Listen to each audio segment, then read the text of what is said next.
right. I'm calling our regular meeting to order. The recording and/or broadcast of this meeting is being made at the direction of the board, which may capture images and sounds of those attending the meeting. Start by calling the roll. Steve. Here. Vladimir. Here. Charlie. Here. Jessica. Here. I'm also here. All board members are present. We'll move on to D2, Pledge of Allegiance. Will all students please lead the Pledge of Allegiance?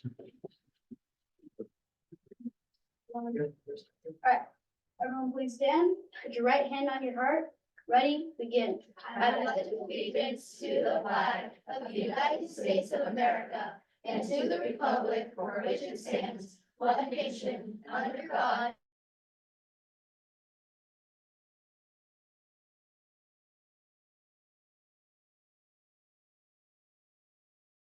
Provide comments on the agenda. Seeing none, I will entertain a motion to approve the agenda. I move to approve the agenda as presented. A second. Second. Motion to approve the agenda made by Shelley, seconded by Steve. All in favor? Aye. Aye. Any opposed? I say aye. Motion passes 5-0. D4 closed session reports. No action was taken in closed session. D5 superintendent's update. Mrs. McGonigal. I have a few updates for you. I want to make sure you have on your calendar, tomorrow night is our annual STEM career night at Block. It starts at 7 p.m. I've been for the last, I don't know how many years that we've held these. They are always fantastic. We invite the entire community to come out. I know we have two outstanding speakers who are going to present tomorrow night on their interesting STEM careers. So I encourage you to join us if you haven't been in the past. It's really terrific.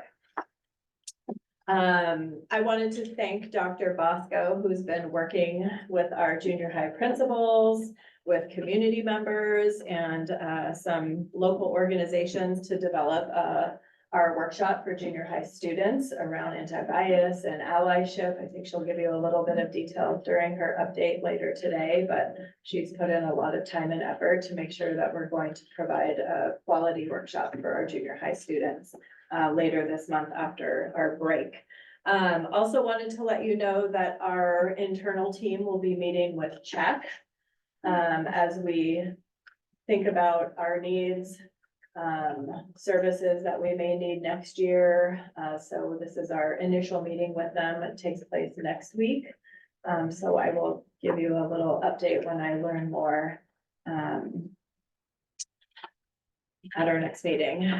Also wanted to make sure on your calendars, you knew that on the 13th, I think you all got a nice invite from Joe Chan, one of our great music teachers. Today, we have our Strictly Strings concert where our 6th graders, 7th graders, and 8th graders play at Los Altos High School, have an opportunity to play with the high school strings folks also. So it's a wonderful time. That's the 13th at 7 p.m. at Eagle Theater. Is that the name of it? That's I right, believe, yeah. Eagle Theater.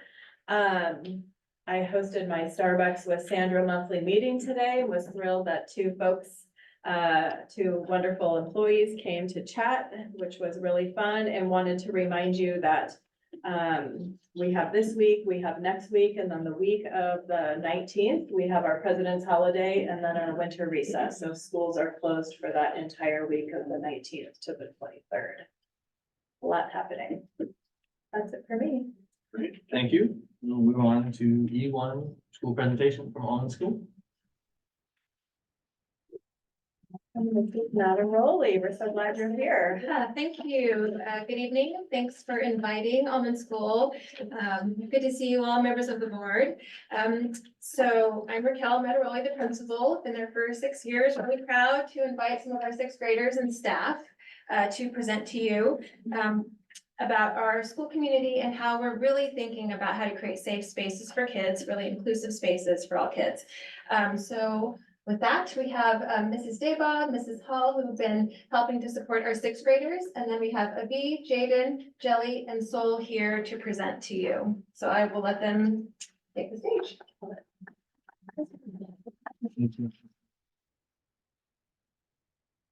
Hi, We are sixth grade students from Almond School, here to present to you about a community building project we led for our school. My name is Abby. My name is Solomon. My name is Jelly, and I'm Gaben. And Smita currently isn't here. Imagine if bullying didn't exist. Think about all the kids and adults who would have better lives. Though we are far from ending bullying, we have to start somewhere.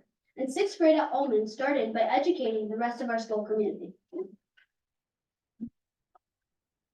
After being assigned to random groups with the end goal of creating a slide deck about bullying, we began by listening to many presentations from adults about this very topic. We learned about the non-obvious and subtle bullying, and just how big this problem is. Then we began planning our process, who would be doing what. Every group was presenting to a different class, so we had to adjust our presentations accordingly. A group presenting to first grade simplified the idea of bullying to unkindness. Afterwards, we began our research. Looking at a variety of sources gave us a great understanding of the topic, which allowed us to begin putting together our slides. This research creation stage took a really long time because we were provided a lot of feedback from our peers and teachers. Therefore, in this process, we spent time revising in order to reach the grade level with appropriate language.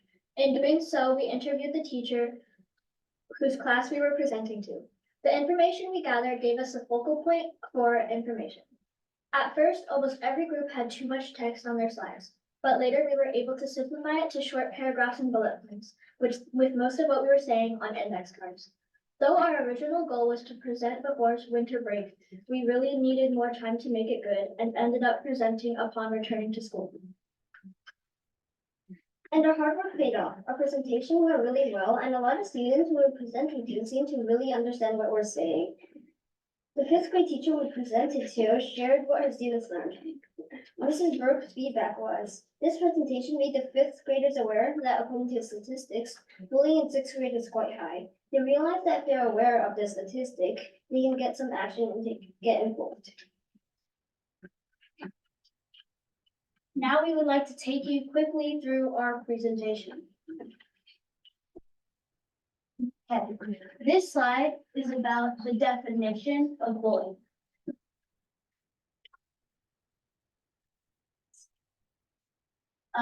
This slide is about why people bully. And this is what we're going to look like. Yeah. This slide is about one of the biggest forms of bullying in the modern day, cyberbullying. This slide is about how to prevent bullying. This slide is the conclusion that we made to wrap up all the ideas in our presentation. And then we just have some random facts. The random facts to specify the random facts are about the topic.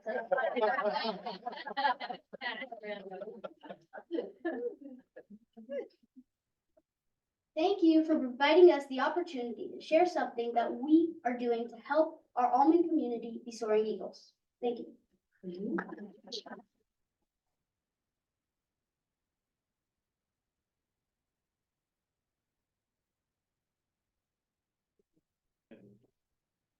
You wrap up, any questions or comments from my fellow board members?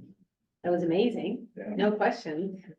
I do hope we can get the presentation because we can't read that fast. We appreciate that. We were just, giving you an overview Yeah. of what they did. And so, yeah. No, I liked it. She could share it out with Yeah. you. Absolutely. I have a question. Yeah, I'm fine, right? Oh, sorry. I was gonna say congratulations on being articulate.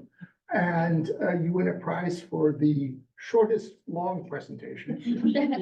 That's really great. We should all take note of that.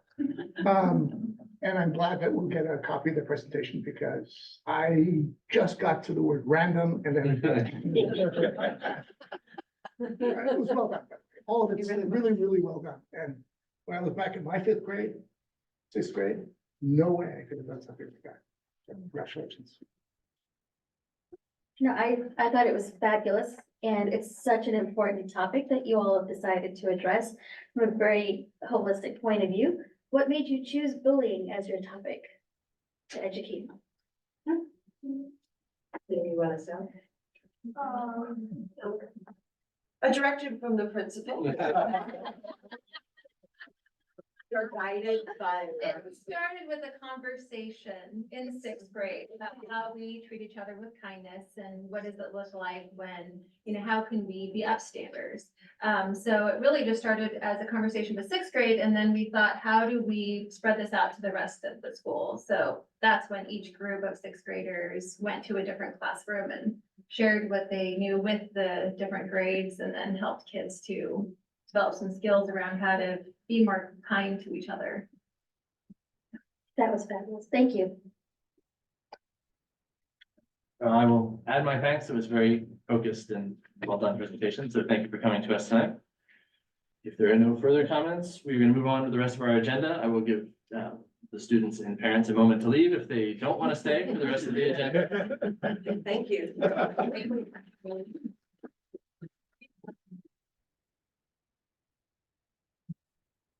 Rest of us will be moving on to item F, our consent calendar.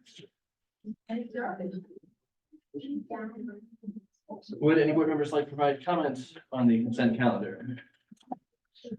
Can I get a motion to approve the consent calendar? So moved. I will second. Motion to approve the consent calendar made by Vladimir, seconded by Shelley. All in favor, please say aye. Aye. Any opposed? Motion passes 5-0. Item G, employee request to address the board. Do we have any? No employees tonight, so we're gonna move on to H, community comments. So to provide public comment on an agenda item, speaker cards, which are on the table over on the side, are to be submitted to the superintendent. Speaker cards will not be accepted once public comment on an item begins. Your name will be announced when it is your turn to speak. So we'll start with H, community comments. I don't currently have any speaker cards for any items not on the agenda unless someone wants to raise their hand.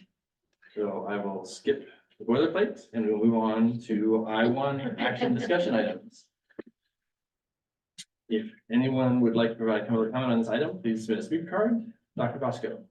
Thank you. So taking a cue from our students, I'm going to be very brief. This is a perfunctory item, a compliance item. We've been asked to do a mid-year report on our LCAP, so the attached documentation includes the report as well as the budget overview for parents. The green check marks that you'll see on the report indicate that we are either fully implementing or partially implementing each of the actions in the goal areas. And just briefly, I'll share, goal 1 is ensuring our students have access to equitable conditions for learning, that those are our teachers, our adoption of science materials, as well as our facilities. Goal 2 is around high quality instruction. So that's where we're funding our professional development as well as EL teachers and support instructional materials. Goal 3 is about tiered systems of support, so helping students that need a little bit additional support. So our intervention teachers are in there, as well as our special education staff, our ISTs. And then finally, goal 4, ensuring a safe and healthy, respectful school environment. You heard a little bit about that tonight from Almond School, but we fund our PE, our arts program, our psychologists, and our counseling in that area of our LCAP. And I'm happy to take any questions about the mid-year update. This will come before you again shortly in a few months as we close out the 3rd year of a 3-year plan, and we start to look ahead to next year's LCAP, a new 3-year plan in alignment with our strategic planning process.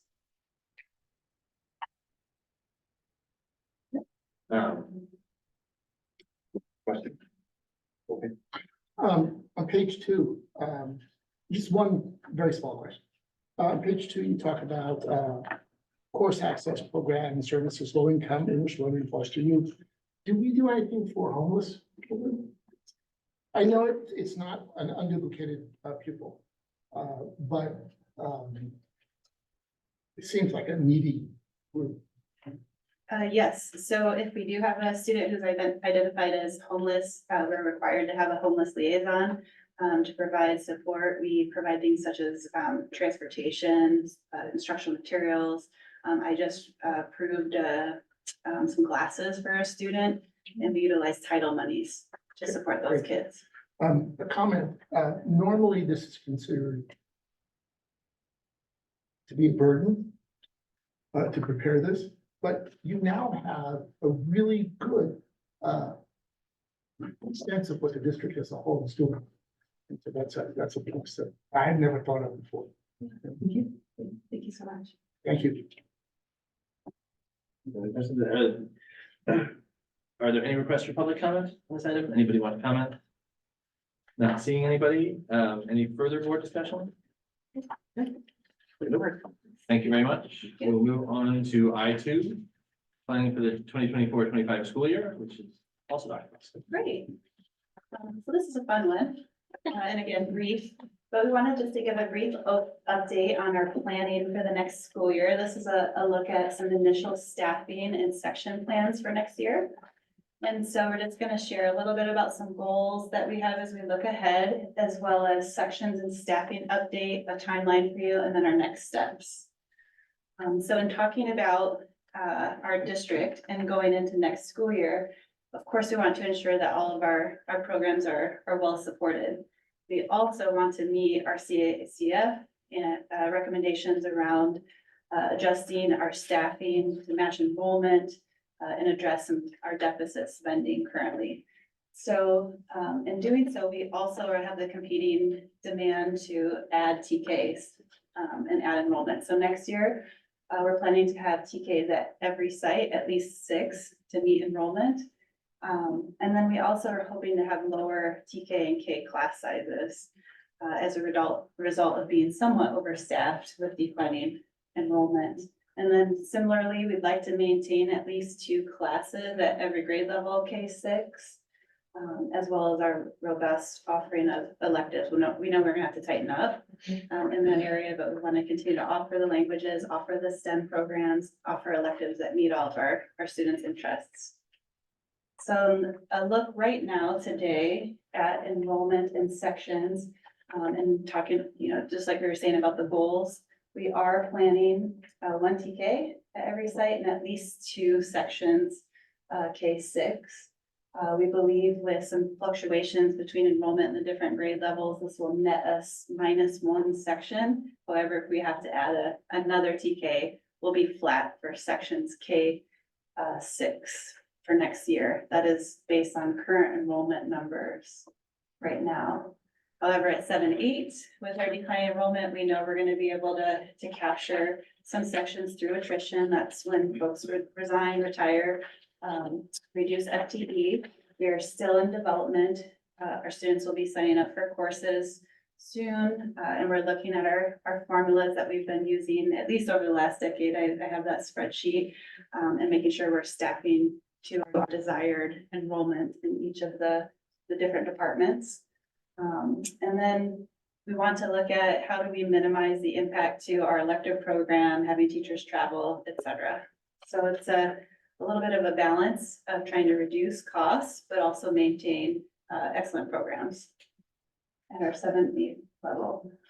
And so this gives you a look at our timeline. We just completed our priority enrollment and we're looking into our staff. We've asked them to complete what we call the green sheets. Those are where they indicate their plans for next year, if they were going to retire or move on. And then we're processing our wait lists and overflows for those sections that are at capacity. So our next steps are going to continue to enroll and monitor enrollment. We will process those waitlist kiddos as spaces become available or they're overflowed to another school site. And then on the staffing side, we're working through reductions and then if any hiring will be needed. And then finally, in addition to working through the 6, 7, 8 sections, looking at the opportunities and challenges of converting to a 6-8 middle school model when space becomes available. We believe that will help us with our elective offerings and continue to have a robust program for students. Happy to take any questions, but just wanted to give you an update of some planning for next year, just to look at sections and staffing.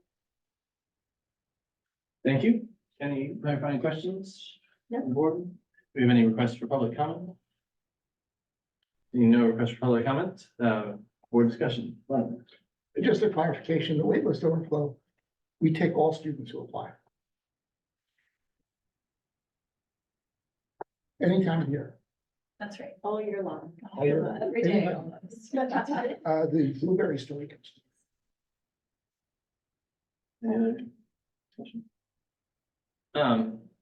I think to that point, Vladimir, I think it is worth noting, I think that this does represent a little bit of a shift from our past practice.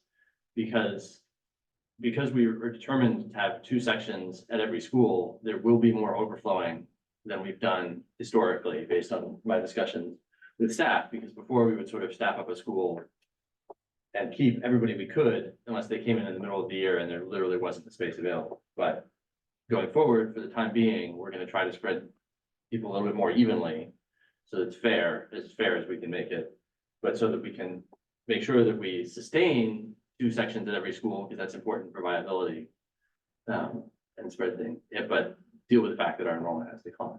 So sort of calling that out, it is a different change. And I think that the upside of that is, as we maintain 7 schools, 2 sections every grade, it will make it more manageable when enrollment turns around and starts increasing, because we have more excess, essentially spare capacity than we would if we like tried to pare down to the minimum physical number of teachers that we could. So I'm happy that we're following that path. The other thing on middle school conversion, I think it would be interesting, because we're gonna be talking about the 10th site in a minute, and the timeline for that is kind of far out, no matter what we do. So I think it would be interesting to sort of take a look at if there's anything we can do in the shorter term than that, as we look at some of these challenges with our program. So. I just had one more question. I just wanted to clarify on, as you were talking about 7th and 8th graders and the elective process. So the idea is, when we're right sizing in that area, we're going to make sure we still have as rigorous and a bigger list of electives as possible, but we'll be having to have teachers go back and forth to the schools. Is that the idea? Potentially. Yeah, okay. Thank you. But actually, 6th grade, if we had 6th graders, then it wouldn't possibly be an issue, because we have the amount of kids we need to support. Anyway, thank you. I mean, as creative as we can get, I mean, I know you're perfectly willing to get creative. So, we've also had teachers sort of circulate between the junior highs and the 6th graders, I think, in the past, which is a logistical nightmare, I'm sure, but, I think we will need to look at things like that. We have to be creative. Yeah. Yep. Okay. Thank you. Ellen, thank you very much. Move on to item I3, expanded learning opportunities, summer program update. Mr. Drummond, on behalf of Dr. Bosco.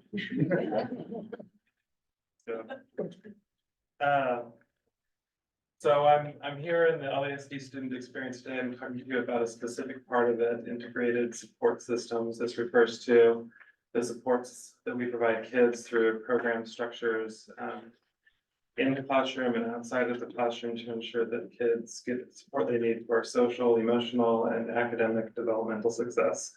One of those programs is our Expanded Learning Opportunities program. Expanded learning means that we're offering before school, after school, summer and intersession opportunities for kids to have learning experiences beyond their regular school day. And we offer these in particular to students through the program who are economically disadvantaged or English learners. I want to tell you a little bit about what's happening this year and what we're anticipating for next year with our Expanded Learning Opportunities program. So we have programs running at all of our elementary schools through providers right at school, Children's House, Champions, and YMCA. Altogether in the school year, we've so far served 94 students. 74 of those students are from Almond or Santa Rita, and they account for 78% of the kids that we have enrolled in our ELOP program. Additionally, we have been able to include some of those days. We were required to do 30 days for kids. We've included some of those days during our breaks. We had some days during our December break. This year, we will offer some days during the February break and also during spring break. This last year, part of our ELAP program was also the summer school. We've offered summer school for many years. It has been, over the years, changed in many different ways because we are constantly trying to figure out what is the thing that's really going to have the impact that we want to have on kids. This year, we partnered with Right at School to provide a hybrid camp experience along with LASD teachers providing intervention daily to kids. There were many successes with that, but we also have some challenges. One of them is around enrollment. We typically look at winter reading data to qualify kids for summer school. And while that works in most cases, we also have a challenge, particularly in the primary grades, where we will enroll children in summer school, and then by the time they get to summer school, they're actually no longer behind because they have their little Zoom there at the end of the year. So there is some challenge in getting the right kids in summer school. Perhaps the biggest challenge for us, though, is around attendance. Our attendance has, that last week in particular of summer school declines dramatically, but it kind of starts to decline significantly in the second week. A third challenge there is around measuring impact. Reading is difficult to measure anyway, and when you're talking about how do we tell what kind of impact we've had in 19 days, it's particularly difficult. When we look at over the last few years, we've looked at end of year data, sort of beginning of year data. We're not convinced that the impact of what we're doing has been worth the cost of bringing in our full-time interventionist teachers to be doing this work with kids during that summertime. However, we know that we want to continue to provide ongoing support for kids and help them have success as they're launching into their school year. So our plan for these expanded learning opportunity days in 24-25 will be to shift that summer experience to the start of the school year. So approximately 2 weeks before school starts, we will offer at Santa Rita and Almond schools the start of their expanded learning opportunity program. So students who qualify will be invited to start programs there. We'll bring in kids from all over the district, but run them at those two schools since that's where a majority of our kids are coming from. So students will get launched into the school year there. We will bring in teachers and we'll work on what those lessons look like.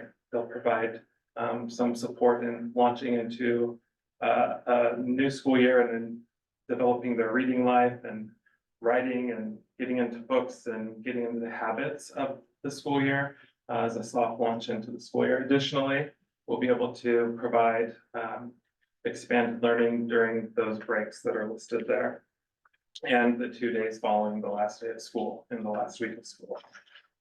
So a little more details about that summer camp. I kind of talked about all of these already. We are really excited about the possibility to shift that because it will, I believe, give us both the opportunity to provide additional care and program for kids right before school starts, and also help us to launch them into a great school year. So our next steps here are to solidify our ELAP partners for 24-25, make sure that we have all of those set for schools, and we're planning with the ELAP partners at Santa Rita and Almond for that ramp up. And we're excited to do it. I'm happy to take your questions about this topic. Questions? Yeah, I have some questions. Yeah.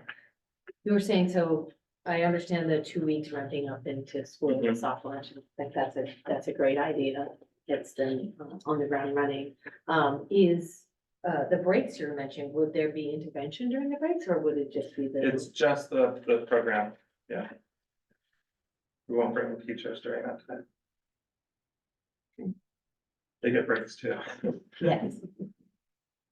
Yeah, I just wanted to say, I really, really like the summer ramp up. I think it helps the kids who need it the most start the year strong. And it's very hard to transition like from summer to being in the school year, and so this kind of really helps that. Is there, I mean, I understand like the whole calendar and everything, but is there anything, I don't remember if I saw there, so for the last week of school, after school ends? Are we- Yeah, so we'll do 2 days, school ends on a Wednesday and we'll have the program on Thursday and Friday of that week. Okay. So we'll get to finish off that week. And are we gonna give kids any, not homework, but like kind of stuff to work on over the summer? So that's an interesting idea. We haven't actually done any planning for that. The programs themselves though provide, both like camp-like experiences as well as academics. So they will have, on the days that they go to those programs, they do get some learning opportunities. It's not just like daycare. There's a full program that goes along with each of those. And we work closely with our providers to ensure that, on continual improvement on the program. Thank you.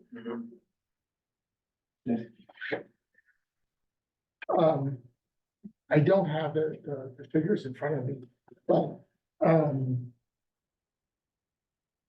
in the literature or in discussions, people usually say that the end of third grade is a critical time, that if you haven't reached some level of fluency in reading and some level of fluency in math, that it's much harder later on to catch up.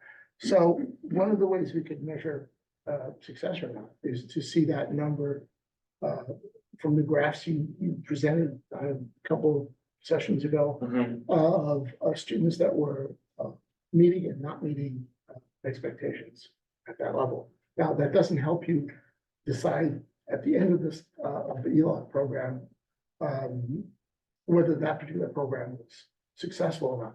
But in the long run, looking at that data there will tell you sort of like whether you made an effect.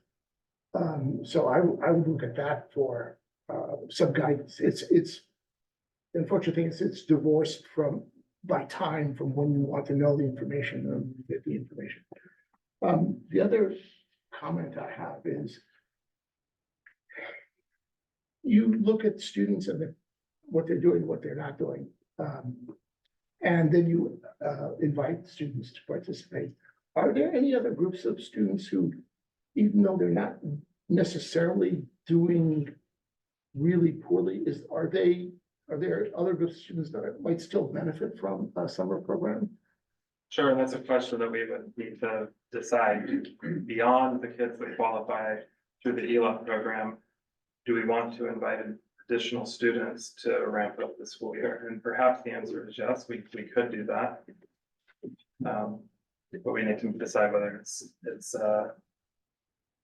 worth the cost and the time. All right, thanks. We are prioritizing early intervention, to your point of third grade being kind of a marker. Very early intervention makes a difference, so we start our intervention very. Oh, I know that. Yeah. Any questions? All right. We have at least one request for public comments on this item. There's just one and be 3 minutes. I'm Really so flesh it. glad you asked that question, Vladimir, because my comment is actually directly at that. I have a student with autism who has been invited to summer school 1 year, not another year, then back again. And it is a huge difference for her. It is not about her reading fluency. It is about the socializing. It is about the continuing those skills, having the opportunity. And for her in particular, this last year, like, I left in tears twice picking her up because this was the first time my child was welcomed at an after-school program. She's been refused from 2 summer camps. So to drop off my child, and I'm almost in tears now, having to drop off my child, not knowing if I'm gonna have to pick up a crying kid who was told, you're not good enough and your behavior isn't okay, not being offered a refund, and then to come and pick her up from Santa Rita. And I had staff members coming over and saying, I love Emma. She did this amazing thing today. And for Emma to get high fives after summer, I mean, she still loves it. And she's not getting to do right at school also at Springer. And it is her first time she's succeeding in getting to do all these things that everyone else has gotten to do for years. She is 10 and she has never had the opportunity to be welcomed and appreciated for where she's at this same way. And it's been, I can't say how meaningful it is. Like truly, I have come home and just teared up multiple times where I thought I was coming in because they asked to talk to me. And I came in thinking I was gonna be told Emma's a problem. And instead they said, Emma had a meltdown today. What can I do to help? These are the things we've tried. Do you have another idea? I've never, ever gotten that before. And it is amazing. And so beyond her reading fluency, I would love to see more kids offered who teachers know they need that extension of the school year, because it is very hard to go from one year to another, particularly for autistic kids. Having that change in routine is really rough. And so it's just made this on-ramp to this school year was also night and day from previous years, just because it was so much more familiar. She had less anxiety about having to start over again. And then also she's met kids at other schools. So now she's actually excited about JO this year because she's gonna go see kids that she maybe saw somewhere else. And so I would love to see just a little bit more thought expanding, just a few more opportunities for kids where particularly teachers really and care teams really do know these kids, which kids are gonna go. They know which parents have raised their hands saying, I'm interested, and to be able to offer very targeted. Most school sites, it's not very many kids. It is 3 kids, but for those 3 kids, it is so meaningful. Thank you. Thank you. That's the end of public comment. So any further discussion? I had a couple other questions, Greg. Sorry. Thought you'd like the building. Are you giving Greg 3 minutes? Brian, 3 minutes. I'll give myself 3 minutes. I would to sort of echo some of that. I would like to at least sort of understand how many kids we would have offered summer camp to that aren't ELOP eligible, just so we know as we finalize this. Is ELOP a drop-in based program? Do parents and families have to commit or sign up before? They sign up, They yeah. sign up how, like, day by day or?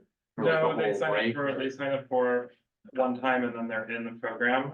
They don't get kicked out if they don't go. Right, But there is one sign up. but there's some amount of, yeah, so it would be interesting to think about that, particularly for our kids who we know are sort of several grade levels behind. I don't know how many of our kids that are several grade levels behind are not ELOP eligible, so it'd be good as we continue to plan for just to understand that and what we're talking about in terms of the amount of resources it would take to expand to a few other populations like. Yeah, I'll get some numbers So, together. I would appreciate that. More closely. And the other question is whether we've done sort of outreach or surveys or anything of families as to like which dates or maybe usage numbers, if you have them, for sort of which dates they really want coverage.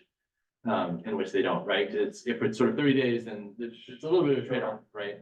Right. I mean, there are a limited number of days during the school year, and so I kind of hit every day in the school year that's reasonable Right, to do. but do they get sort of similar uptake for all of those days or? You know, I would have to we'd have to get attendance numbers from all of the providers to Right. find out how many people are actually came during those days. This year, we had just, the first time we did it was in the December break. Okay. So, we can go back and find out how many kids attended and we can monitor it the rest of this year. Okay, that'd be great. And I don't, maybe the ELAC or DLAC can help outreach to the English language, the English learner community as well, see if where they perceive the needs. Sure. Are being. Okay, I think that's it. Thank you. Thank you. All right. Moving on to I-4 10th site update. If anyone would like to provide public comment on this item, please submit a speaker card. We will not take additional speaker cards once public comment has begun. Cards are on the table and you can hand them to Marcy at the end. Here's the guy. Hello. All right, I'm hoping that you all will chime in. Many of you have been a part of this long discussion and have more history than I have, so I'm just putting that out there. So tonight, we are going to do a quick review of the work, probably going to quickly span 20 years or so. We're going to talk about more recent work, what's changed and has not changed since that time, and allow you all to have a discussion on how we want to move forward. So to go back in time, in 2003, we know that Willis Carissima was closed. Our local county, or local school board denied the charter, and the petition went to the county and it was approved. Fast forwarding through there, I think within our community, we know that negotiations have been challenging, facilities have been challenging. We have been in an agreement with Bullis Charter School for some time. Important measure and passed in 2014. There was a Randy and a tent site committee with the charge of trying to find a site within our community that could house Bullis Charter School as a permanent site. That took, because of the challenges of our local community, years and years and years. With some terrific work and creative thinking, the city of Mountain View approved their TDR program that allowed us to actually purchase a site, which is the Cole site, in 2019. At that time, the board, I'm looking specifically at that last bullet, the board proposed this idea of having BCS on the Egan campus and Egan moving to the new site. We heard, you all heard from the community that that was not a preferred outcome. And that really knocked us into what we call our community engagement process. So in 2020, extensive community engagement process began. You all worked with an outside third-party consulting group to hold charrettes, to hold small group, big group, and agreed upon some guiding principles that would help you analyze outcomes from that community engagement process.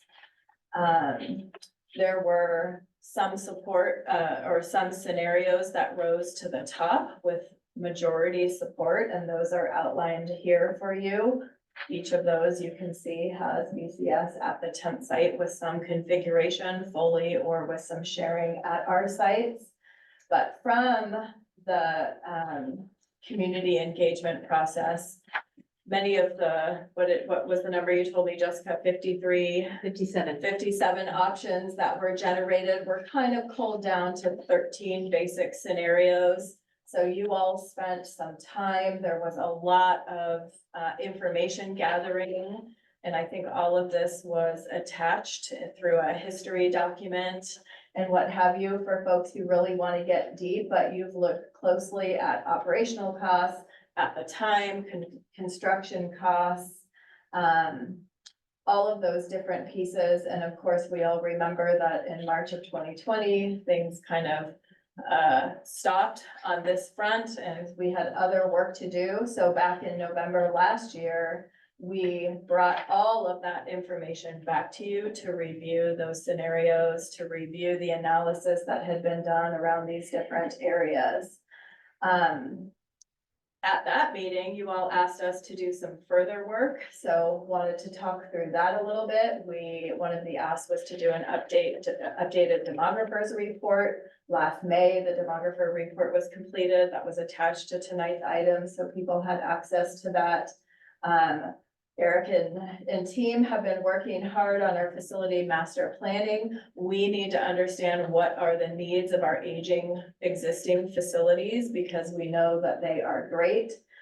We are also pulling together a financial team to really understand how might we be able to afford not only to upgrade our existing facilities, but to build a 10th site.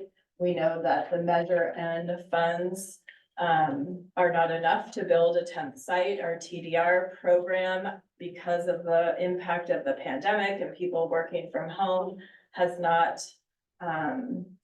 seen what we were hoping it would see. It could in the future, but right now, it really is not. So we have a team working on financial planning and looking into bonding capacity.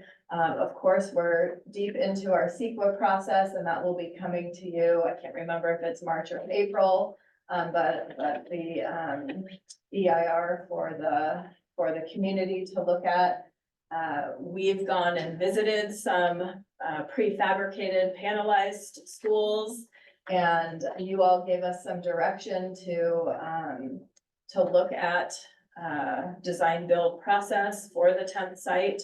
So we just received some qualification packets from local folks, so that is certainly in process.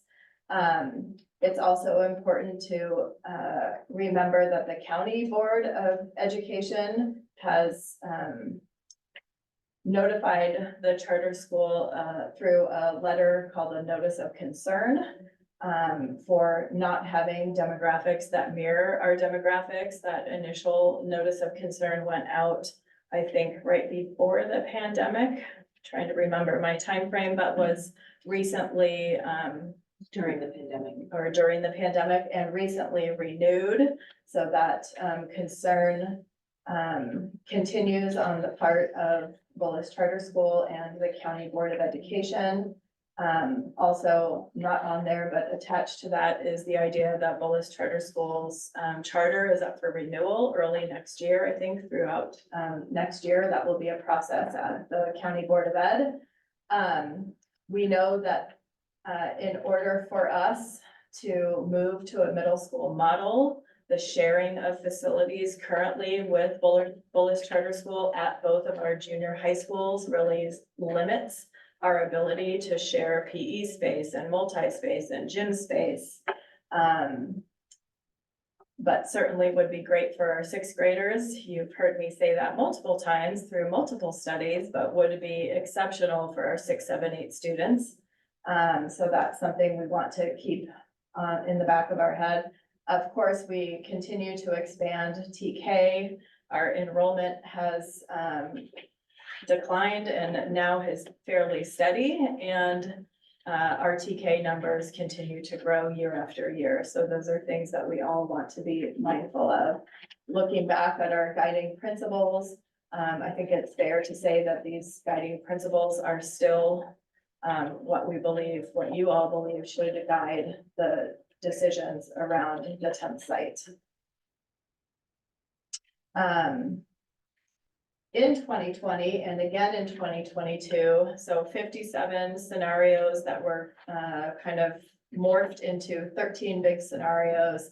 In 2020, you all really focused in on these 6. We looked again at these 6 in 2022. So I'm not going to read through those, but you can see there's a variety of creative elements there. And tonight, what we really want to hear from you is what options is the board interested in implementing, and or another way to ask that question, are there any options that you're not interested in implementing to cull this down? What further information might you need from us to help you get closer to making a decision? And how can we help you? Thank you. I will make one last call for speaker cards and ask if there are any clarifying questions from my fellow board members. Well, clarifying question. All right, seeing none, we'll move on to public comment. I have cards for 5 speakers, so we will go with 3 minutes each. First, we will have Pat Brodkey, followed by Jeff Drager, followed by Herb Marshall.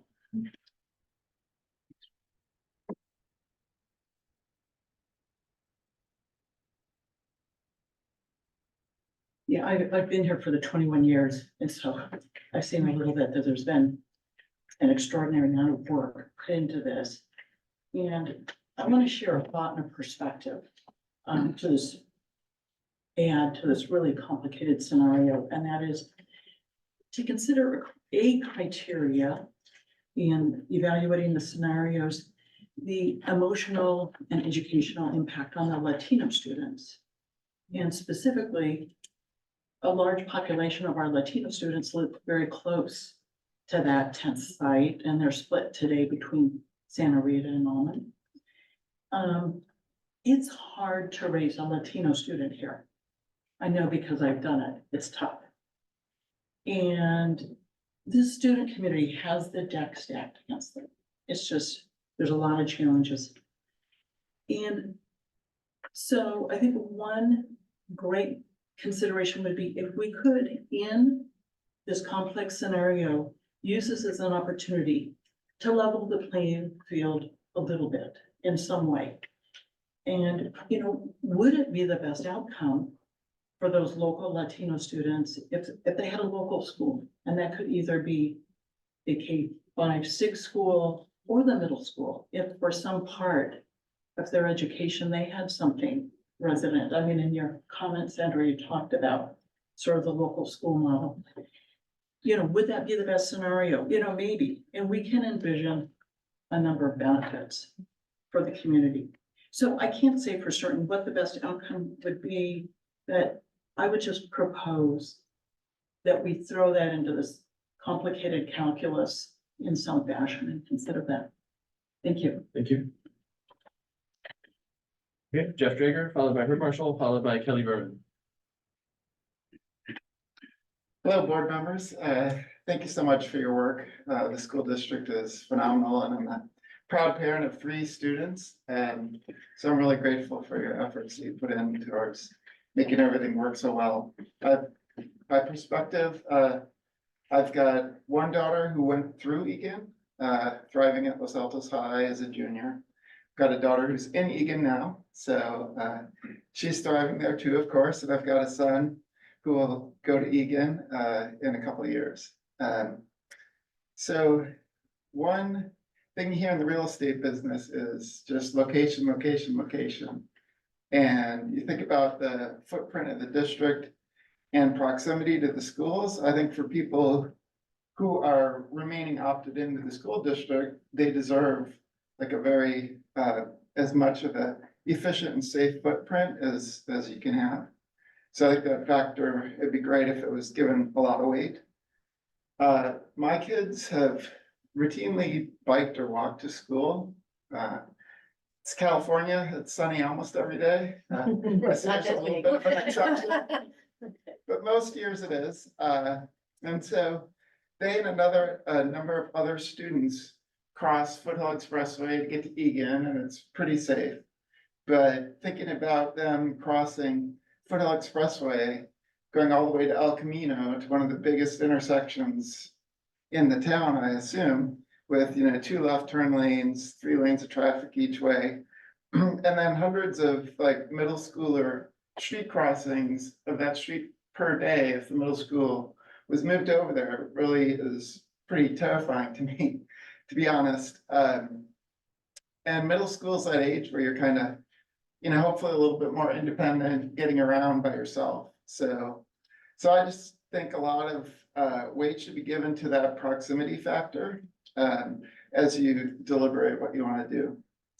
And then I don't know if you answer questions, but one of the comments in the material said that Measure N funds would not be available to existing LASD schools. I believe it was phrased, if BCS was put on the 10th site exclusively. And so I didn't understand that because there were $150 million of funds and the estimates were less than that. And in any case, I think if you see the community preference, we could probably pass another measure to reauthorize the funds to be used for that, if that's the problem. I think the community, preferences kind of say that they'd like the money to be spent in that way. So I'm just curious if there's like a legal impediment or something else. And hopefully we'd find a way to get through that. So thank you very much. Thank you. Herb Marshall, followed by Kelly Berman, followed by Pepe Yu.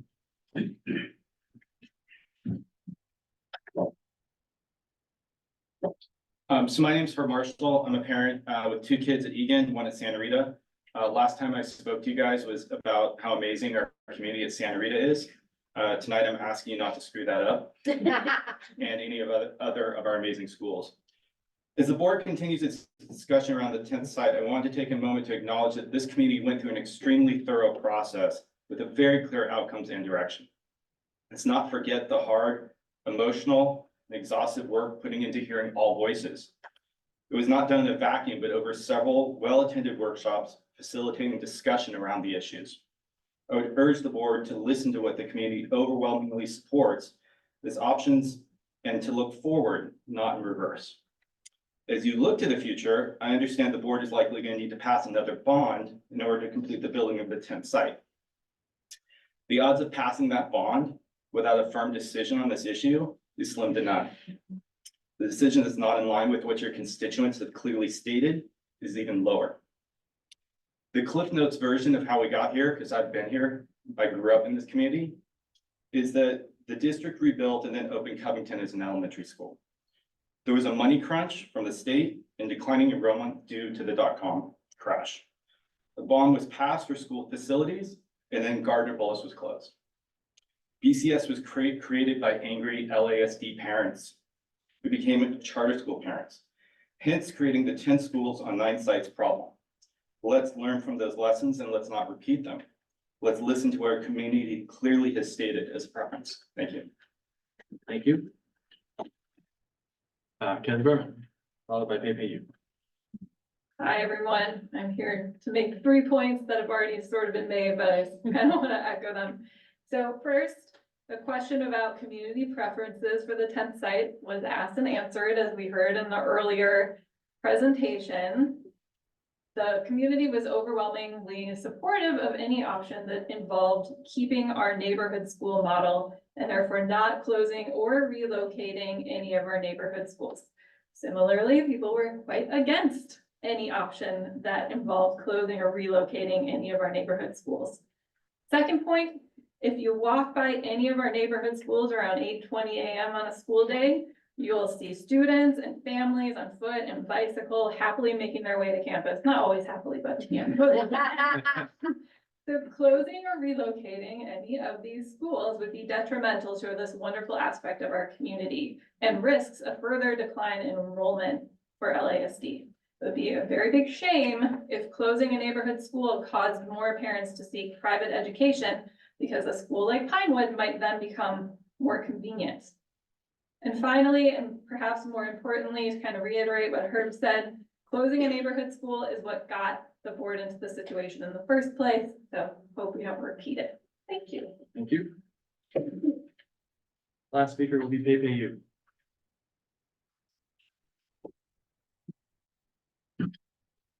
Here we are again. Hi, I'm Pepe and I have 2 kids in LASD at Almond and Egan, and I've been following this topic for years. Similar to the other speakers, I came here tonight to remind the board that we already went through a community engagement process. Hundreds of people, including me, spent hours upon hours reviewing nearly 60 options. The outcome of that process was that the community wants solutions to place BCS at the 10th site. I understand there may be implementation questions about this, but they can be addressed. We should follow the North Star and not allow the implementation details to change that. Some of my ideas of how to address them include BCS should have a neighborhood preference rather than continue their policies that have put their charter renewal at risk due to the Santa Clara County Board of Education's warnings of continued discriminatory practices. This will also address the City of Mountain View's desire for neighborhood preference. The 10th site is sufficient to house elementary age students at least. Egan, as an example, which is my child's school, can continue to serve BCS's middle or junior high school age children, and the facilities can be shared for the older kids because they're already meant for the older kids. Let's not forget that BCS's renewal is at risk for rejection due to discriminatory practices. BCS needs to demonstrate community mindedness and good faith to the broader community through this process. They also need to change their process, policies, and outcomes to demonstrate this. I think this is a great opportunity to demonstrate their willingness to address the county board's issues. Additionally, I think every solution is complicated in some manner and not everyone will agree. but complexity and friction alone should not discount an option. So let's listen to the hundreds of community members who've already gone through this and place BCS at the 10th site in some manner. Thank you. Thank you to all our speakers. We also got, I think, a total of 7 emails on this topic from members of the public, so thank you for those who sent them. In the interest of transparency and context, I'll mention that one of the emails that I got was from Andrea Ehring, who's a member of the Bullis Charter School Board, who conveyed that the BCS's board's position is that the 10th site should not be built at this time. So we'll be factoring that in to our discussion. Okay. Moving on to discussion. Can I just ask that you put up the 6 scenarios that we're supposed to be? Thank you. That would help. Thank you. Okay, so unless people have different preference, when I was looking at these, I sort of mentally broke them down into 3 buckets. I think 1 and 2 are pretty similar. I think 4, 5, and 6 are similar in different ways. And then 3 is kind of up by itself. So I was just going to propose that we sort of focus the discussion that way, but I'm open to counter proposals. I think you distinguish 4 or 5 different from 6 because they both require closing the school. Okay. I think 3 through 6 are closing a school or moving a school. Yeah. 1 and 2 are the only ones not doing that. Okay. Well, we can take maybe 1, I mean, 1 and 2 to me seem close enough that Yeah. it doesn't make sense to discuss them separately. We can take the other 4 each in their turn. So I think the question posed, and we can get into the details maybe as we discuss these options, was, and the way we did this 4 years ago now, almost to the day, was by going through each one and then giving people a chance to sort of do a thumbs up, thumbs down, and then see where we get with the discussion. So let's start with 1 and 2. And I'll call on people so everybody has a chance to speak. So, Sure. Are you looking directly at me? I am looking directly at you. Start off, speak out loud. So I think 1 and 2 reflect what we entered, measure, in and out. And what feedback we got from the community during the Charrette's process was, which was grading BCS as on the 10th site, getting them, creating a new campus for them, on the 10th site. Along the lines with that they brought up as well, you know, that could possibly help them, the charter, with their enrollment, which is social economic students, so students with language learning issues or language, not so much, because let's be honest, they have a very diverse population at community school. And certainly social economic would be, or could possibly positively impact. So I kind of lean into those 2, first one, for that reason, and less so on the last bottom ones. Great. Clarence, your thoughts on 1 and 2? A couple of people have mentioned that Steve, the community process that we went through 4 years ago, almost to the day. And I have 2 comments about that community process. The first one was that was pre-COVID and pre-enrollment.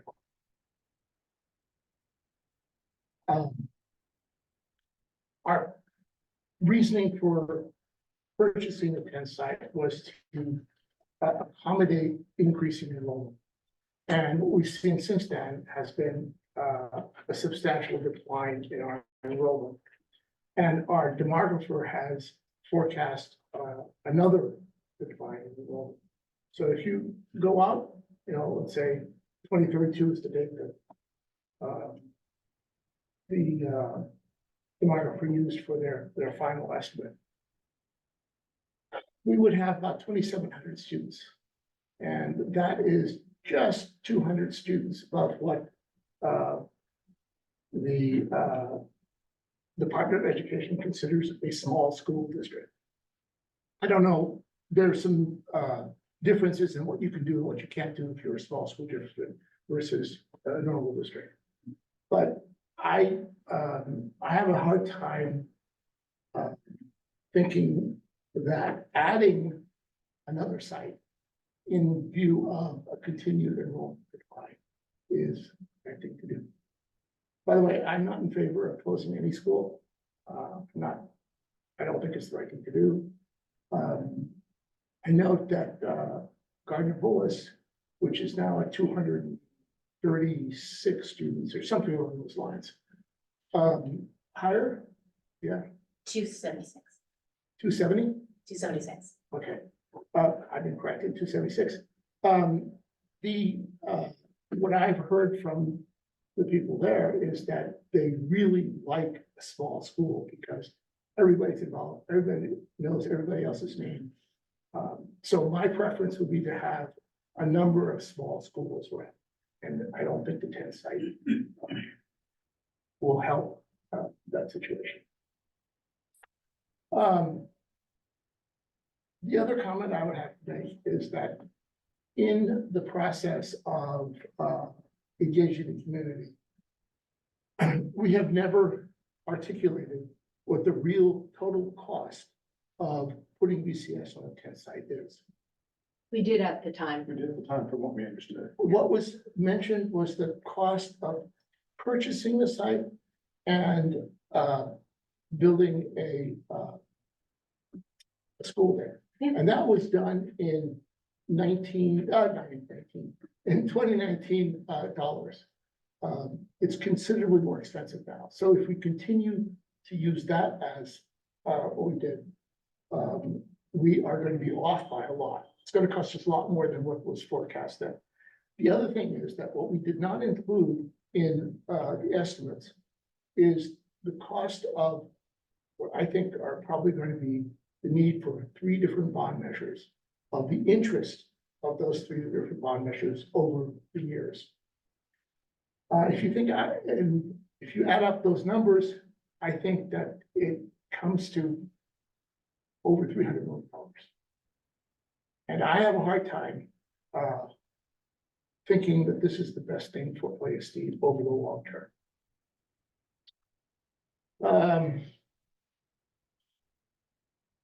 I would also like to say that one of the proposals, one of the ideas that I have with when Jeff Bear was around, and I haven't mentioned it since then, is if we put an LASD school on the 10th site, this is our opportunity to show California that we can create the best majority Latino school in California. And I think that's would be a huge win for both us and for the state. Putting a charter school that very subtly discriminates against Latinos and socioeconomically disadvantaged kids. And there's a third category that sticks my mind right now, is really not the right thing to do. We're going in the opposite direction of what we want to do, which is to make sure that everybody has an equal opportunity to benefit from our expertise. I have more 3, 4, 5, 6 other points that I'd like to make, but I run over my 3 minutes. Okay, we'll come back around to the other options. Shall. So I have never said what I think about demographers' reports, but just in case anyone forgot, I'll reiterate that I think that it's something like looking into a crystal ball. And we all know how accurate those are. Way back when enrollment was falling, and everyone said, oh, we need to close a campus, we need to close a campus. We sold a bunch of campuses and then enrollment shot up, where our schools are bursting at the seams, but we didn't have the campuses to offload those kids. So whatever the demographer says, I feel like I can make a prediction and I can write a report and you can call it a demographer's report, because I think that population shifts are cyclical. And I think that it's a big mistake to base major decisions on something that is cyclical, something that could swing back around again. I won't go further into the demographer stuff, but I understand that our population at one point was decreasing We are now flattening out.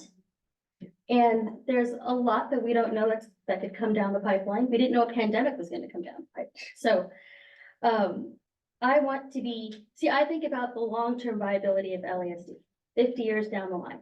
And 50 years down the line, it's not gonna be helpful to us to have fewer campuses than we have now for our schools. So I wanna make sure that we don't, I think Herb was talking about the mistake that we made about closing the school. The other mistake that we had made was selling off campuses or not developing our campuses. I don't want to make that mistake again.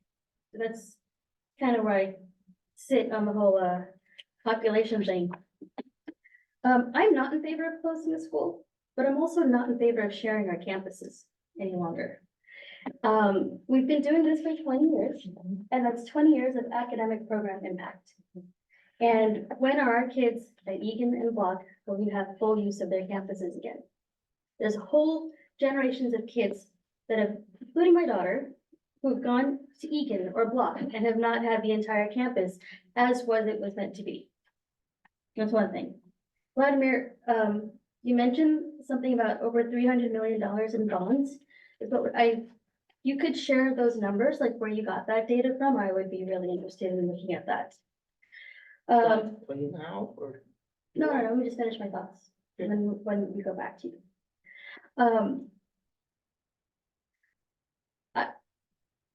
You made a point about showing California the best, mostly Latino school that we could have.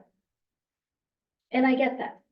I know that LASD is one of the top school districts in the state. They're at the forefront of a lot of things, that we are still a destination school district, not just for families like myself who came here to go to LASD, but for teachers and staff. But I'm not really that interested in showing California how great we are. I'm more interested in showing our parents and our community that we're doing right by them. And we have gone through an extensive process. Not just since 2018, 2019, we have spent a lot of district funds. We have spent a lot of community parents, people living through their time and pulling them together to do these charrettes over and over again. And to come up with like these scenarios and those scenarios and help us whittle it down. And then like a few years later, let's do this whole thing all over again. I think we need to stop and we just need to make a decision. And I know that that's what we're doing right now. So I totally get it.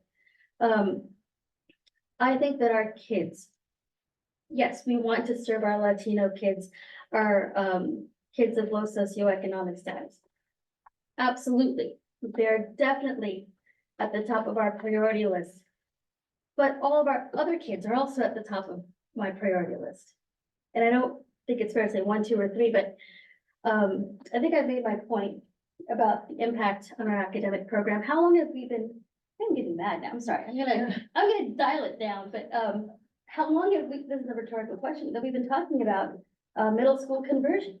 So many years. So many years, and we have not done it. 14. But I inherited a nice binder of old studies too. Well, I think that we have not, I don't want to say neglected our own values and our own goal, what we want to do for our kids. I think enough is enough. And I think that we need to do what's right by our kids. What's right for the families and the students who've chosen to go to LASD. I'll probably have more later, but anyway, I need to. We're only on the first 2 options. That's one more after that. Jessica. All right, I mean, it's a little bit repetitious as to what people have said, but I actually, because we created those guiding principles, I actually went through them because that's how I processed. So, you know, and kind of outside of that, when we went out, Shelley and I went out to, for the people who ran Measure N, we went out to pass Measure N, we said 10 schools, 10 sites, and whatever's left over, if there's anything left over, we'll maintain our schools. So as it relates to our guiding principles, it protects our small neighborhood schools that, you know, neighborhood school model that has made our school district be one of the top 1% in the state. It will allow Egan to set the 10th, you know, putting let me just say, I'm saying BCS only at 10 site with a neighborhood preference. I didn't say that, I wanted to say that. Egan will settle back into a reasonable, population. It will actually become, closer to an actual small school than it has been in the past 20 years, really. It does not require us to close any of our current schools. So last time, as many of these speakers said, last time we closed a school, we started a charter school by doing that. And I believe we all agree on that statement. BCS, by nature of being a charter, has made that choice, as Mr. Drager said. If they're opting out of our neighborhood schools, that's a consideration they'll have to be taking. It provides one of our guiding principles was providing long-term facilities to BCS. That I think all of them do, but that definitely does it. The solution protects the long-term viability of LASD. It allows us to do the middle school program, transition to the middle school model. It allows our district administrators to go back to solely focusing on education of our students and not focusing on sharing and worrying whether another entity is happy in the sharing department. And it does not upset and break up a community by closing or moving a school. By placing BCS on the 10th site, we decrease traffic exponentially at Egan and Block. And biking and walking are made exponentially safer at Egan and Block and around those areas where it is congested, super congested in just walking and biking without even the cars. And building out the 10th site gives us LASD the flexibility for that growth that we will have. It has ebbed and flowed. LASD started in 1911. Yes, I looked that up today. 1911 was the first school, the San Antonio School on San Antonio and Hillview. And it was one school. We are 9 schools plus BCS. We are 10 schools. So it's gone up and down. In 1978, yes, it also went down because funding for schools went into the crapper in California. That is a technical term. And let me see if I'm missing anything. So placing BCS at the 10th site will not only fulfill the promise of 10 schools on 10 sites, but it will also, as Steve said, solve BCS's demographic equity issues it has with the county and create a community asset of a large amount of open space for a community that definitively needs it. It's been lacking it for way too long. So I am really truly in favor with number one is my number one, and really the rest are much lower on my list for all those reasons.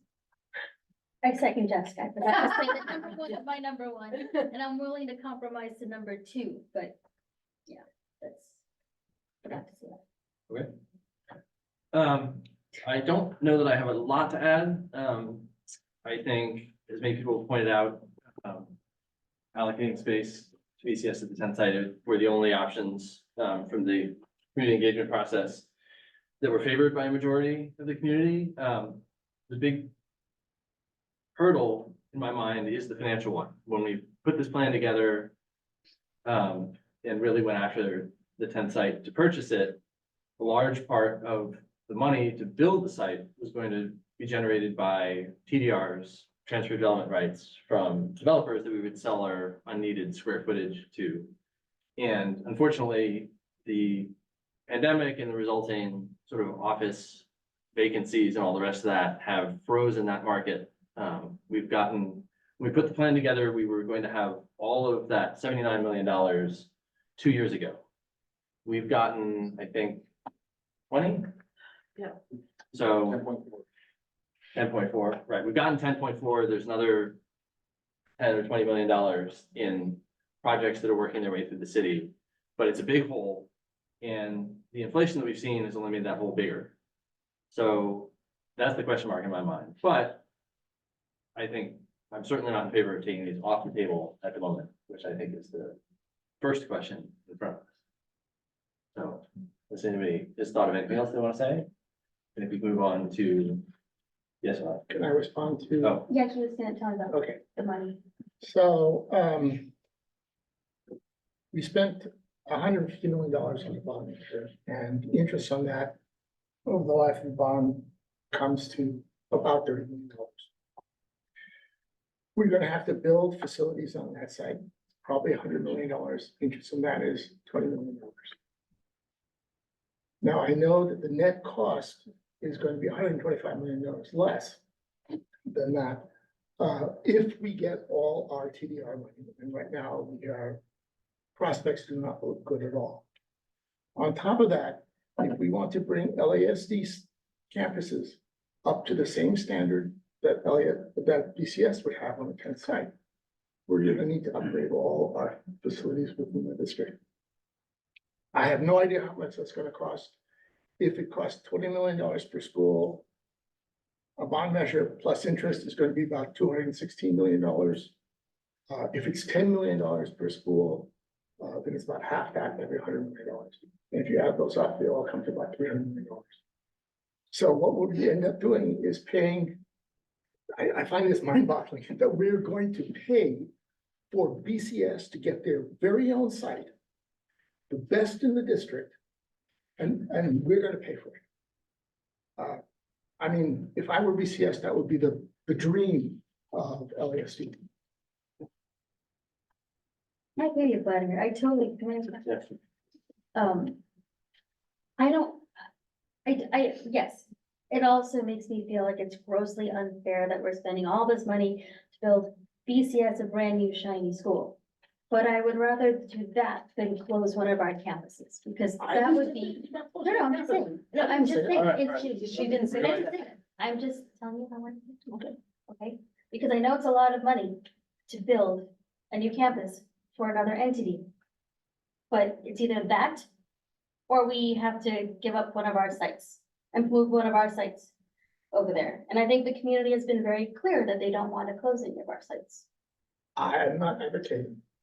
No, I'm not saying you're advocating. yes, okay, can we, I Yes. apologize for cutting off the back and forth, but I want to keep a little bit of forward momentum, and I think some of this discussion will. We'll continue on. I will also note on just for everyone that we are in the process of getting hard numbers in today's dollars for some of these costs. Eric is working on getting requests for proposal ultimately for what would be built at the 10th site. And we've got the facilities master plan process, which is gathering the current needs, and we'll put rough dollars on that. So we will certainly, before it's time to go out for a bond measure, we will know. Okay. Moving on to option 3. Space for BCS at Egan, and then relocating Egan to the 10th site. This is essentially the proposal that we brought forward that generated enough angry public comment that we started the public engagement process. So I will start on this side this time. Jessica. I roughly covered it, but, it's moving a school.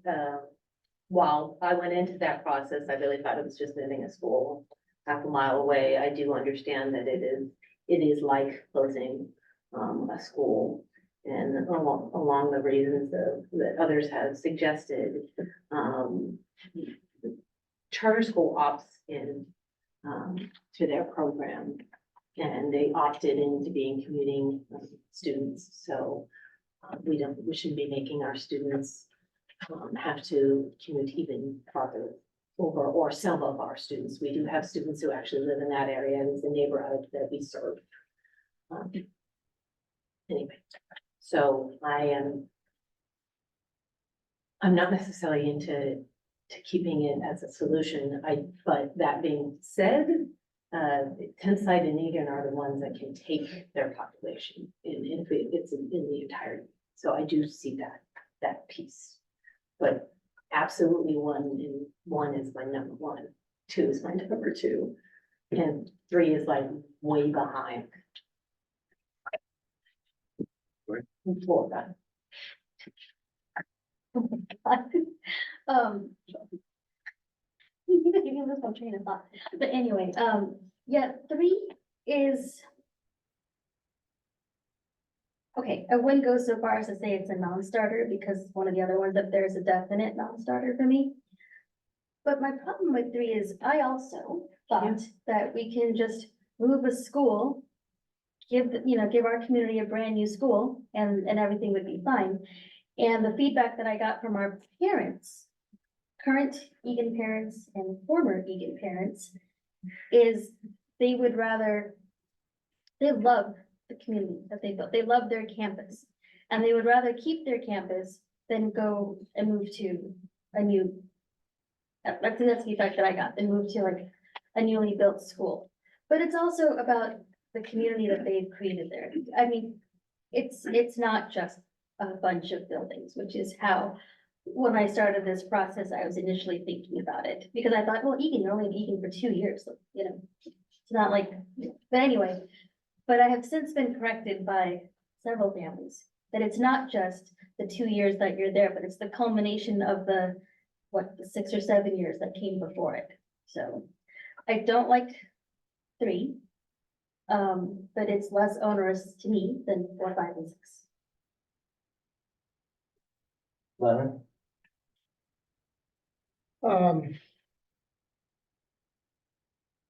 I was never in favor of moving BCS to Egan and moving Egan to the Penn site.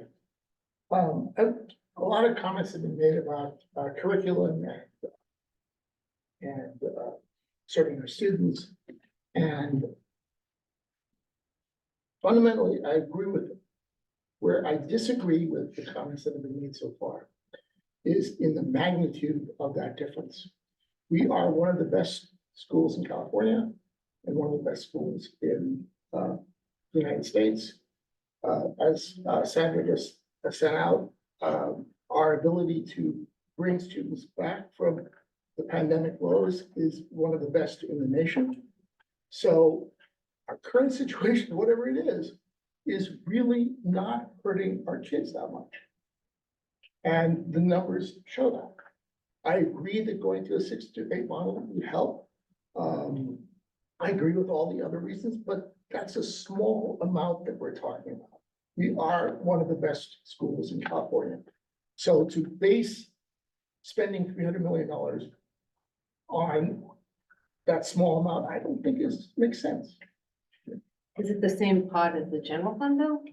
What's that? Is it the same money that we're spending It on? comes out of taxpayers' dollars. Mhm. All of it. Every That is dollar that we spend, every dollar that is part of the bond measure, all comes out of taxpayer. And that's what I'm concerned with.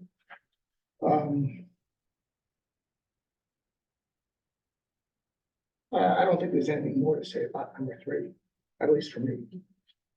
So would you prefer that you got get taken off the table? I would prefer number 1 through 6 taken off the table. That's what I'm asking. Yes. Steve? Even with heavy support from the teachers at the time, we couldn't convince them to, the community to move Egan to the new site. So I'd say I don't have any interest in pursuing that. Okay.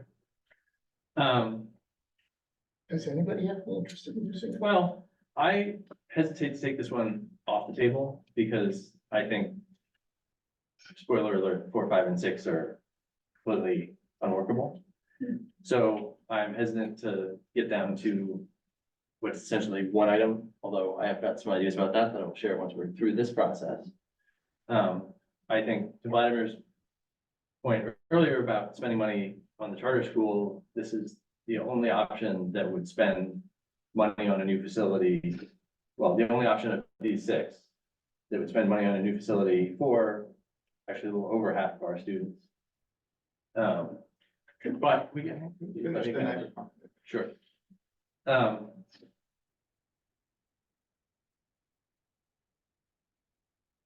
But I'm certainly there when we got the blowback, and so I understand it's also telling to me that right now, even BCS is not advocating for this option. And so, while I'm a little, I think, less sour than some of you are on it, I don't know why we considered it, even they don't want it. So, yeah, you had a question? Yeah. the choice we're making is to build a tenth site or not. The use of it, I think, is that it should be left to the board discretion down the road. Covington used to be a middle school, right? And based on need and demographic shifts, we shifted around closer for a long time, but looking back up in the elementary school. Right. We're looking at a current placement of BCS at a tenth site that we're about to trying to develop is a short-term solution to a long-term problem. Because we're 20% plus or minus of our student population comes from Mount View. We have one campus in. Sure. This would help resolve that issue for us long-term. For the future boards is how I always view the idea of development. It's like, we're currently placing BCS there, they have no problem there. But it doesn't mean that 10 years from now, 15 years from now, boards won't be sitting here going, we need to reshift how we use the space. And we need to be able to have that flexibility built into whatever the agreement is we put in place with BCS, wherever they go.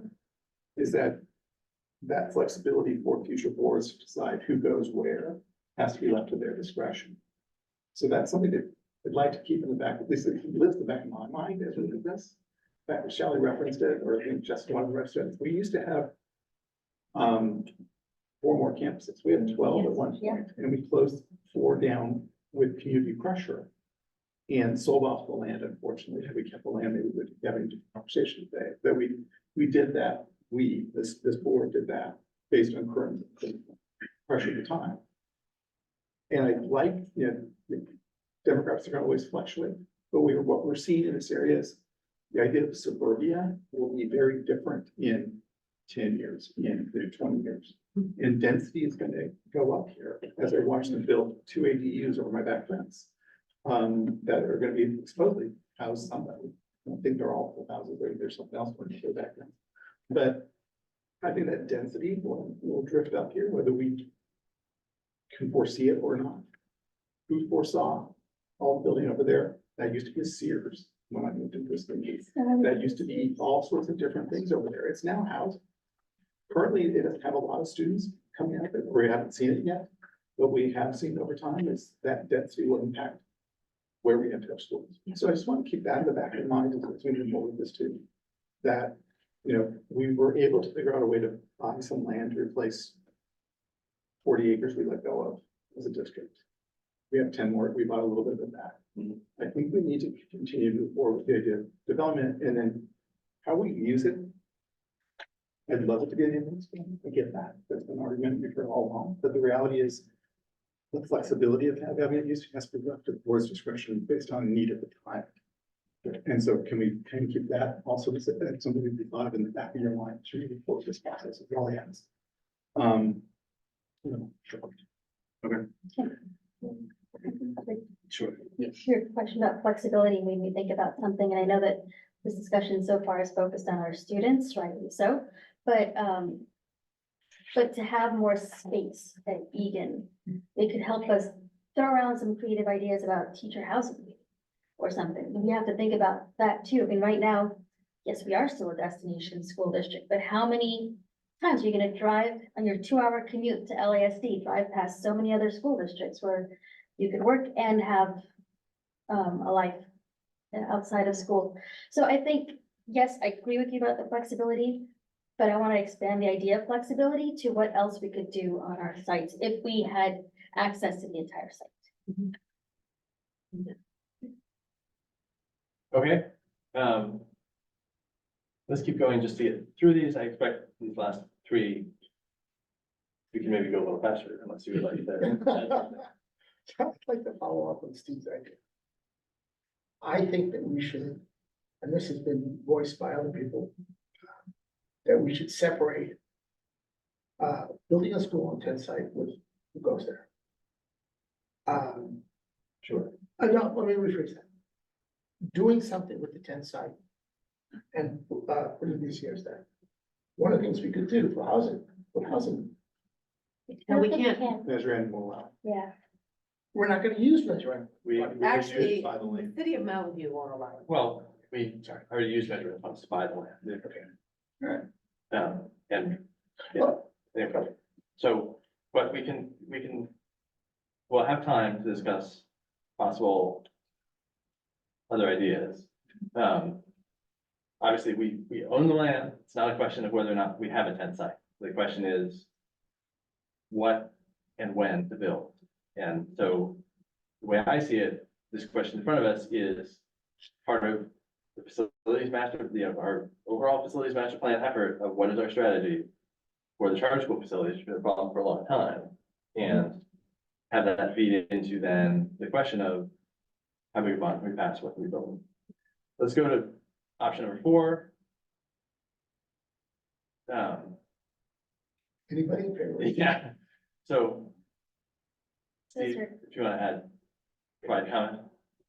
I think that what that doesn't take, I mean, I think it is technically close-knit campus. People, well, majority of folks that attend Covington are actually within this neighborhood. There is a group that draws from North Covington. That's certainly not all. So we'd have to redistrict the entire district to do that, which always creates heartburn for everybody. And then in addition, the current Covington campus does not have everything it needs to be at middle school. So we'd have to build a gym. We'd have to right away do some huge improvements here with a lot of money to make that work. So I'd say it doesn't, for a lot of reasons, doesn't make sense. Leonard? You're already on record. Yeah, I don't see any value in that. That would, I just don't see any value. No, I don't favor anything that's closing the school, so 4 or 5 or. Yeah, I don't. I'm against 4. okay. Yeah, I mean, I echo what Steve said. I think given where we are and given the reaction that we got to option number 3, it's not clear to me that pursuing any of 4, 5, or 6, frankly, are worth the chaos, given the additional costs. 6 is so complicated. So then, Yeah. does anybody want to say anything specific about options 5 or 6, or are we just cutting and pasting? It's cutting and pasting. 5 is like 3, right? Oh, no, yeah. No, it's not even. It's completely different. Yeah, they're cutting and pasting. It's cutting and pasting. No, for the same reason, it's closing a school.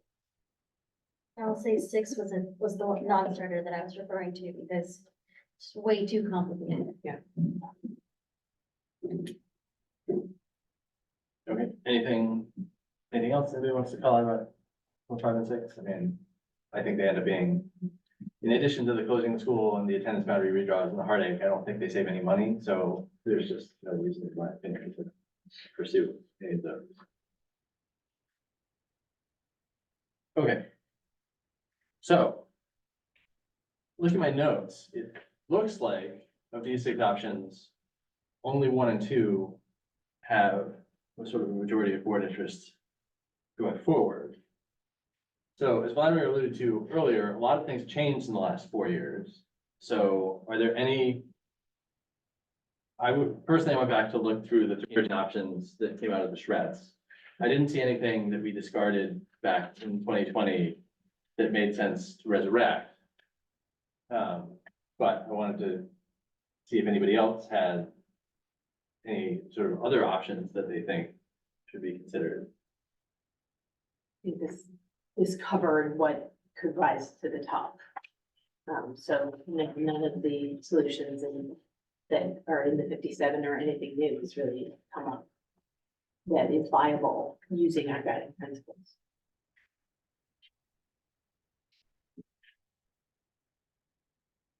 Okay. I think, as I said a moment ago, I think cost is the big factor to me. I think, so this is sort of straddling the option question and the further information question. We've talked a lot about the issues with sharing at Egan and Block between BCS and our schools. I think given the cost increases, for me, the question is there a way to fix the sharing problem if we spend money on those campuses that we would otherwise spend to build out the new site now. I mean, we have the 10th site, there will be a school there at some point. And there will be some facilities there in the short term because we've made that commitment to the city of Mountain View. But one of the things that I'll be looking at quite closely as we go down the facility master planning route is the trade-offs between the money that we could invest in our current campuses now versus what that money will buy in 3 years at the 10th site. Because one of the things, I'm not sure if Sandra mentioned it or not, but the current projections for when a 10th site school could open is the 2028-2029 school year. And so, like, if that opened and then we got a middle school at Egan, the 6th graders that would get that middle school experience are kindergartners right now. And so that's what weighs in my mind. Yes, we will eventually build a school there. Do we have to do it now? So by delaying it, in investing, making short-term investments in a split campus or whatever you want to do, doesn't that equally, well, possibly waste money because we've dumped money into a problem that we want to try to deal with later? We're now no longer going to 10 schools on 10 sites. We're going to try to make what we have work by throwing money at it in a different way. The cost is just as much, and the cost of building those sites out delayed will be more expensive down the road. So all those things will just be marked up. So if it's a cost issue, I would say we're kind of a little far down the road to turn around and say, oh, never mind, in my mind, personally.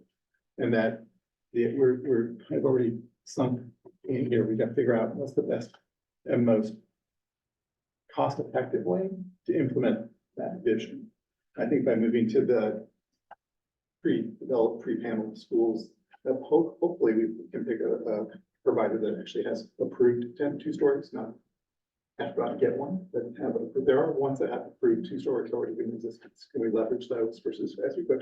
So there's way of cutting costs as we go forward, which will put it back, won't bring all the money back that we lost through the TDR process, which we couldn't foresee happening to us, but could help them maybe ratchet down the cost a little bit. And I don't just disagree that we have to have investment in the existing campuses. So as we go out and message back to the community, this is what we're moving forward with and why. And here's how we need to invest. I think my concern is turning a corner, going down the road and saying, oh, never mind. We changed our mind about what we want to do, which is what I would hear if I weren't in these discussions. Because no one's going to hear these discussions. They're going to hear the outcome of the discussion. And they're going to say, oh, then I'll spend money. I didn't trust them to do. I'm not going to give them any, which is how this board has always been dealt with and had to work its way around as it went out and asked for funding to do things. Certainly what happened with Gardner Bowles the time up the hill, that had to be by the board that closed it down, helped build a little bit of that issue. There was some concerns about how that group spent the money or didn't spend the money. I don't want to reinforce that thought process in community members that we don't know how to develop a plan and deliver on, which is kind of what happened. And so that'd be my major concern about saying, oh, let's just shift money, do this instead. And I'd like us to see if we can make something happen with that 10 site beyond there, which is what we promised to do now. And I've already had play fields. Right. And we'd have to work with them on maintenance of those things. And I just might, if I saw us doing that and I hadn't sat in these discussions, I'd be saying, you're never gonna know the time, honestly. And so how can we make sure that we don't disenfranchise the folks that support this startup? Sure. Well, and I think as we move forward with all of these facility master planning, bond program, all of these things, right? I think we'll get some feedback from the public once we get numbers attached as to what we want to do. I mean, in my mind, it's not money that we wouldn't have spent otherwise, because Egan and Block campuses, I mean, we haven't been able to invest significantly in any of our campuses in 20 years. I agree. And the Egan and Block campuses are in need of a refresh, I think. And so that's my question. I'm not saying that, I would vote for this versus options 1 or 2, but my question would be, is there a way to do some of that work And there may not be, because there's 1,000 or not even, yeah, because there's, you know. 1,300 kids on a campus, so doing construction on a campus would, but the high school managed it with a larger space. Anyway, point is there a way to sort of create a vision that then we can implement that? I think sort of BCS folks have to be super clear that we are never going to build 2 schools with permanent facilities on the Egan campus or the Block campus. So if they're not getting new facilities on the 10th site, then they're not getting new facilities. And that's their choice. That's not their choice to make. That's their opinion to have. Because of the process. So, anyway, so that's sort of where I am in my thinking. Vladimir, since you said earlier that you were in favor of none of these, I want to give you a chance to say what you would be in favor of too. So I think that there's the possibility that we could come up with some alternatives to allocating space for BCS on the 10 site. One example, I'm not necessarily in favor of this, I'm not against it, I don't know what the costs are, I don't know what the community thinks. We could build what we've committed to the city of Mountain View to build, sell the rest. And that would generate $80 to $100 million. That's one possibility. I'm not advocating that I brought it through, but that's just one example of an alternative which does not involve us putting BCS to the 10th site. Apparently we can't put housing there. Bummer.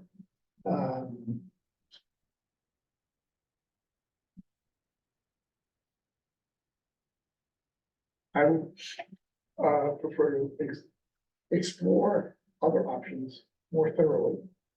Because one of the feelings I have is that there's this steamroller of put BCS on the 10 site.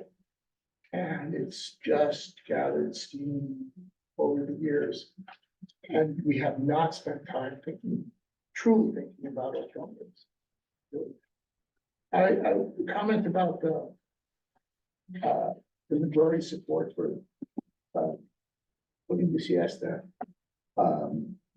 The percentages are 67, 63, 61, and then 57%. It's not a huge number of people that are in favor of one or two. They are in favor, no question about it, but the world has changed since COVID-19. And to rely on these percentages to affect us 20 years in the future, I don't think that's a good way of looking at things. 68% could pass a parcel tax. They could pass a bond at 55%. So it's enough as it relates to us having support. Sure. So talking about other options, I thought we had looked at all other options. I thought that between ourselves and the community, we came up with a whole bunch of other options and we went through all those other options. Did we look at the one I just mentioned? Oh, selling it? No. Well, I Well, don't doesn't think sound there's any familiar. support among the rest of us for selling that land. Okay, But but that's the- the point is that it is another option. It may not be anywhere near an optimal option, but it's not one we consider.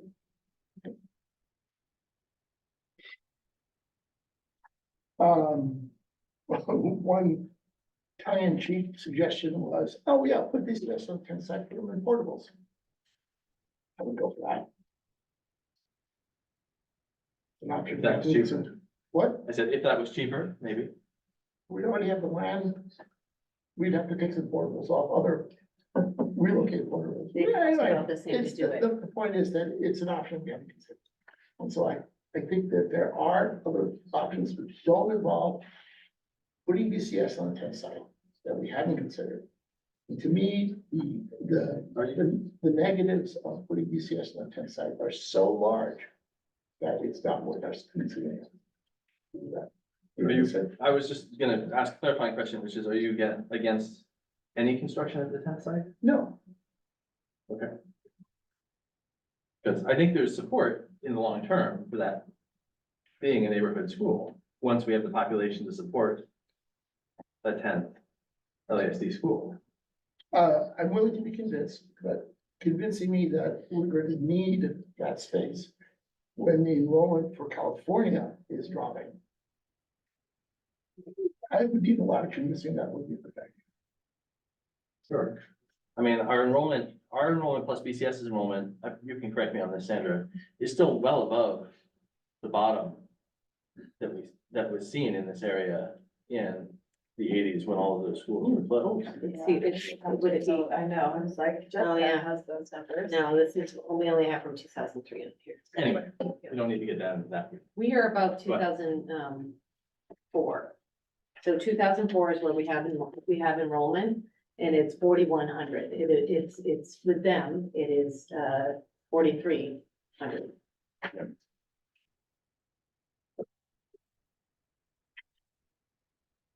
Okay.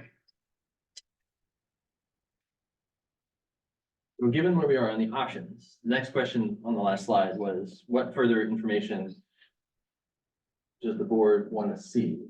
We're not, the plan, for everybody's clarity, plan is not to take a vote. But to have this discussion, provide feedback, take this up again at our March 4th meeting. And possibly take action there. One of the drivers is that we have all of these facilities master plan, all these other processes, bond planning, everything in train. And lead times are always longer than you think they're going to be.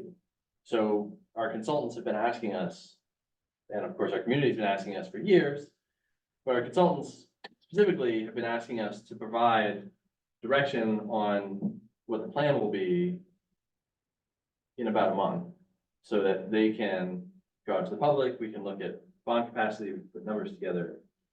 And we can start building the story that people have alluded to that we need to be able to tell, given that we need to have another bond measure to do anything. In addition to invest in our current campuses, we need to be able to answer the questions about, okay, if we pass this bond, what's it gonna do? So bullet point number 2, further information we would like to have when we come back at our next meeting in March. Anybody? But Solid numbers on the costs that include all the costs. Interest costs as well as upfront costs. Also, what the status of the TDRs are. I'm confused about the interest cost statement, because we pass a bond, the way bond measures work, right? We pass a bond. I mean, we are paying an interest rate. Eric can, looks like you want to provide comment here. Not really, but But we borrow money, and then the interest and principal is paid back out of people's property taxes. So there certainly is the cost to the That's to all the I want to know. taxpayer. So the way I look at it is I don't in this particular instance, I don't differentiate between. I differentiate between what the district has to pay out of pocket. And what the net cost or total cost to taxpayers is. Okay, and the taxpayers have to pay the interest rate. Sure. Eric, where are we in terms of the sort of RFP process? Will we have numbers by March, or? we won't have numbers by March. We're still be in the middle of the RFP process. And so I don't think we'll have numbers until probably, it's probably way too early to get numbers in March. Probably not until at least as we get closer to summertime, late spring, we could have some preliminary numbers. Lisa with Gelfin Partners is also gonna be trying to get us some numbers by the end of February, early March. Just from her level of overview, but I don't think we're gonna get to no hard cost for a while. Well, updated numbers would be better than nothing. Sure. Whatever we can get. To answer Vladimir's second question is we can, obviously we'll be working with our financial advisors to look at what the the current interest rates are based on a bonding capacity, and that will give us some other numbers out as well. When you pay back a bond, there's interest in principal and interest. But looking at our debt structure and what that would be for our voters, I do know, which we've shared, with the board, is the number of school districts, and the neighboring school districts. We are one of the lowest bond rates of what we pay per 100,000 of value, of assessed value. We're one of the lowest, districts, and we've only passed 2 bonds, in the last 20 years. Many other districts around us, all over the county, are passing a lot more general obligation bond to help fund facility improvements. So we're one of the lowest in the county. Sunnyvale's doing one for the March ballot, Yeah, for $200 million. Measure C, yeah. Okay, Steve, anything? Jessica? Yeah, I think for me, it's sort of a hard look at, I think both for us and for the public in general, I think sort of a detailed refresher on the sharing issues. It's been a long time since we've had these conversations, so just like what the impact is to our current Egan program and block programs from having to share those campuses, and whatever sort of you can put together about why or why not it would be impossible to address those with some amount of money Also, and investment. the effect size, that's what I was harping on. Sure. Just, well, I think it's part of the same, like, what are the impacts on the Egan and Block program? And some color around how big, how big, so, you've got 20 problems, how many of them are big problems, how many of them are small problems? How many?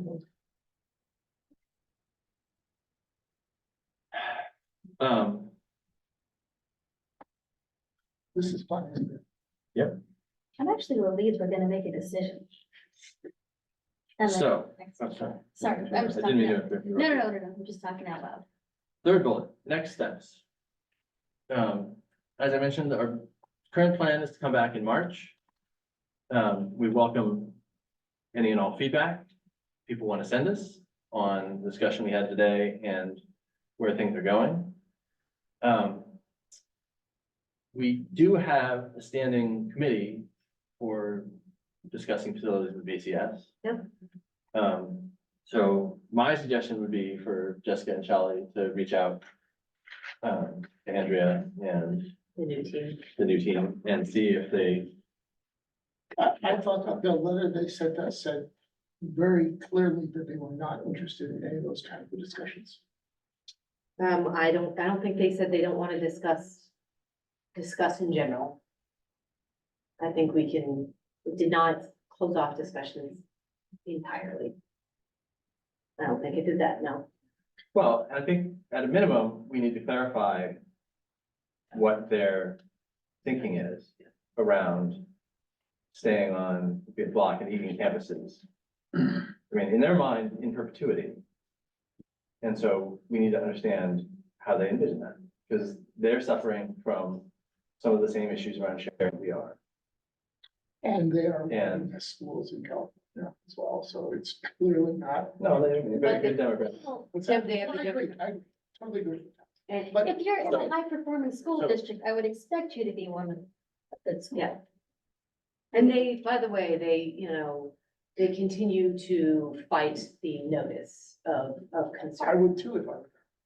Absolutely. Yeah, I'm actually saying it, I know you know this, I guess I'm actually saying it for everyone in the room. They did go to the SEC BOE last week, and roughly what they had written in a letter, they say, no, we're doing great. Our numbers are better, and we mirror the district, but the numbers do not show that. They're playing with the numbers in order to make it look good. They do not mirror our districts as it relates to so low socioeconomic and special education. So their facilities application really should consider that in order to, perhaps help them reach those numbers. But at a minimum, we also need to have a discussion with them, because the interim facilities agreements that we've been making with them. The last year, we currently have an extension signed is the next school year, the 24-25 school year. And in the absence of a further extension or some other negotiated agreement, the Prop 39 facilities process, which some of our observers will be familiar with, is an incredibly painful bureaucratic back and forth process. We basically have to start over the summer. So at a minimum, we need to have a conversation with them about that. But I think we also need to sort of, I would ask that the two of you communicate. Yeah. That the notion that has been put forth by BCS at various times over the past, that the correct answer is to build another permanent school on each of our junior high campuses is not going to happen. Yeah. So they need to So, internalize that. could I ask that the letter that DCS sent us, to all the trustees, be part of the record? I thought it was. I thought whenever anyone emails us. Oh, you have to make a request. I'm saying it's attached to the minutes as one of the items. You do that. So other people can decide whether or not I'm correct in saying that they have no interest in moving from the.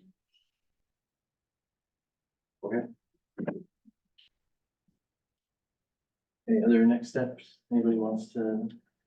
So you'd like us to contact them forthwith? You can contact them with whatever you would like to contact them. Okay.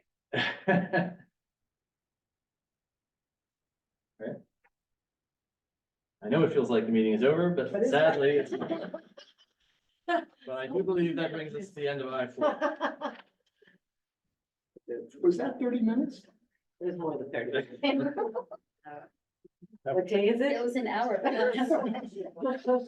I-5, audit Thank you financial so reports. much. Sure. Oh, my goodness. If anyone would like to provide public comment on this, please submit a speaker. Paul Kevich, apologies for keeping you waiting too long. That's not a microphone. These are microphones, these guys, talk it out. So I want to introduce Paul Pham, who's our longtime auditor with Shaban Associates, and he's here tonight to briefly go over the 22-23 audited financials. And I'll let Paul take it. Thanks, Paul. All right, thank you. Thank you. And let us know your decision on which choice you want to choose. Okay. Thank you so much for that introduction. Thank you, Superintendent. Thank you, trustees, for inviting me out to share with you the results. I see a lot of familiar faces here, so I'll leave some of the details out just because you guys have been through this. I'll, just kind of go through the standards and stuff fairly quickly since you've all heard that before. One thing I did want to note about these standards is that under uniform guidance for this last year, we selected the special education program as our major program for the federal compliance piece of our audit. And with respect to the education audit appeals panel, the state audit guide, a lot of new programs last year. So we looked at a lot of new things that, you guys haven't had in the past. So as you guys know, there's a lot of programs being rolled out. And with all of that, there's a lot of auditing requirements involved there.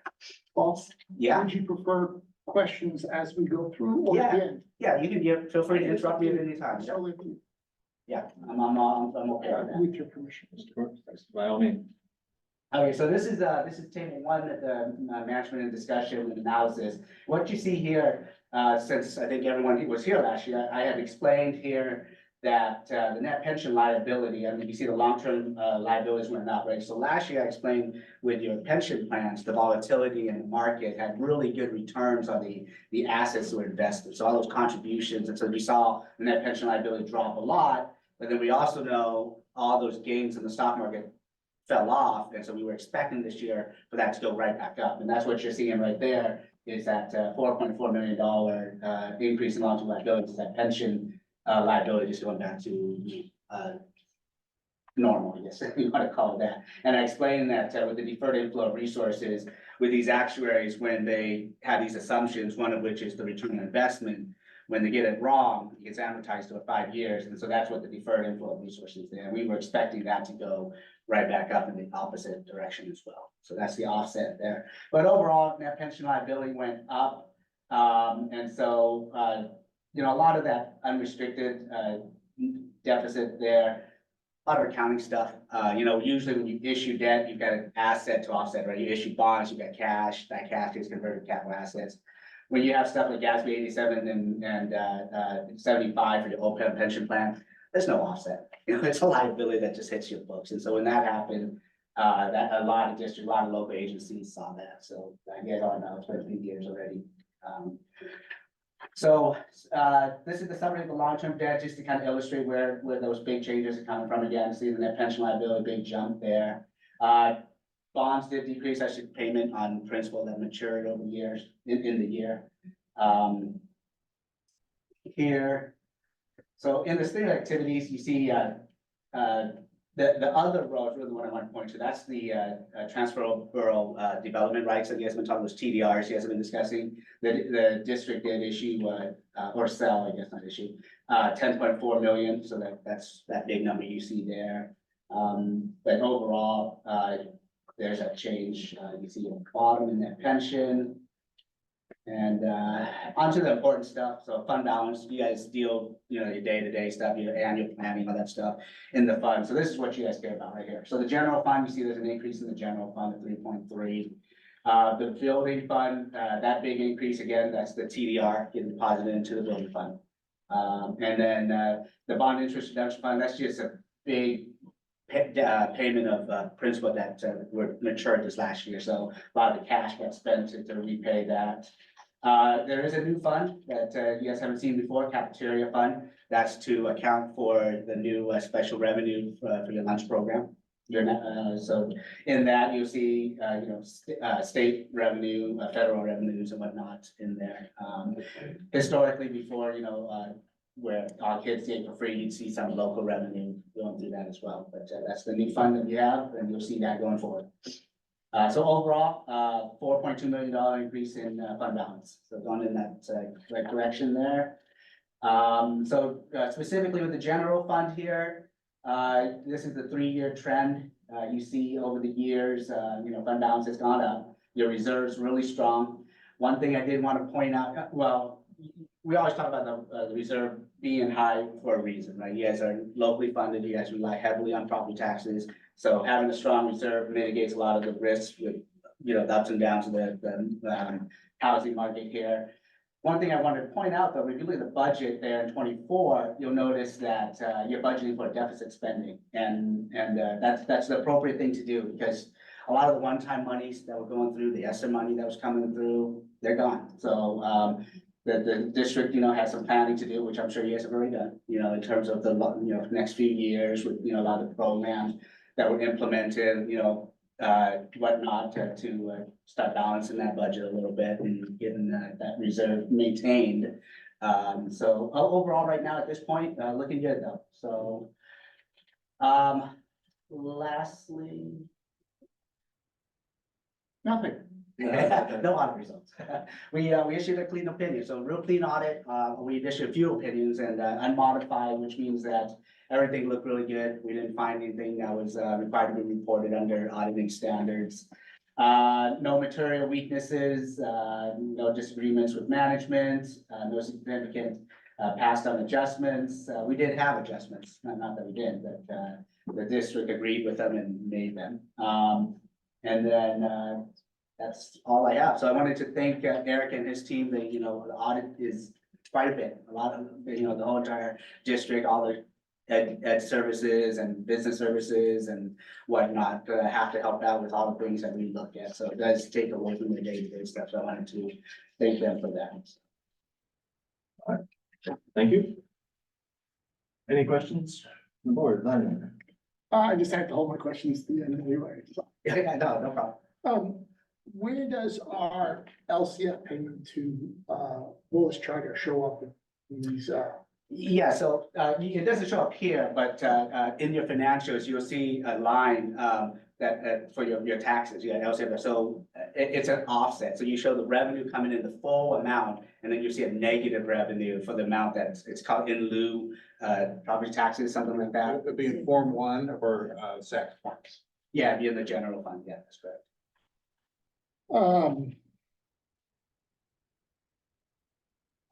Oh, comment about deferred outflows of resources, deferred inflows of resources to my non-accounting mind, they are exactly reversed. If we're deferring outflow, that should be an asset to us. We do owe it in the future, no question about it.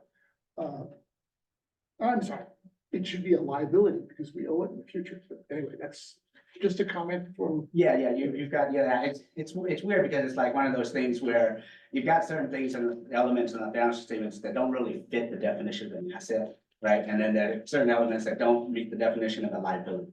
So they came up with these deferred inflows and out resources and whatnot. Yeah, but Another comment is, then just roughly, if we add up our pension liabilities, our annual pension contributions, plus our OPEB contributions, plus our BCS transfer, that comes to about $20 million a year, which is about 20% of our, roughly 20% of our revenues. So right off the top, we lose. We can't apply to current education about 20% of the money that we get in. A more sort of like a substantive question was on table 2, summary of changes. The numbers that you used for program expenses down through total expenses differ from the ones that are presented later on in the full audit report. And I think, like, for instance, instruction was $40 million in the full audit report. And I can give you the pages and we can take that up offline if you want, that's fine. So here's the difference though, what you're looking at on the statement of activities in the full audit report. There's the expense column, and then you've got some program revenues. Program revenues are gonna be revenues that contribute directly to that particular activity or function. And so what the number you're referring to, that 40 million, is the net of that. So that's the difference. So if you have the report there it's on page 15. I don't know if you said you have that, but you'll notice that under, like say, instruction, it's got operating grants and contributions that are program revenues of just under 9 million. So that takes you 49 million down to 40 million. So that's the net cost. Actually, it's okay, I'll look at that. Which is then that difference is covered by general revenue, like taxes and unrestricted, like LCFF money. One question about general administration. Our numbers come into less than 9% that we spend on general administration compared to revenue, which is fine. Not a question about the number. Is there a statutory limit to how much we can spend on general administration? Do you know of? Not that I'm familiar with. Yeah, I think it's a budgeting thing that you do, each time you adopt your budget. That's a. And just a reminder that when we look at instruction related activities and pupil services, that's where a lot of certificate administrators are being paid out of. General administration is like running the district, paying for the utility bills, the business services, paying for Paul and audit services, Yeah, right? no, That I comes out of just general seem to administration. remember that there was a 9% limit. That's a certificated teacher ratio. Yes, that is 9%. You're correct. So just certificated and Teachers, it's a certificated teacher ratio, administrator ratio, and that's 9%. okay, well, we'll talk about it. Yeah, definitely. But that's not housed under general administration. That's a different category. Okay, all right. One question. No, go. That's fine.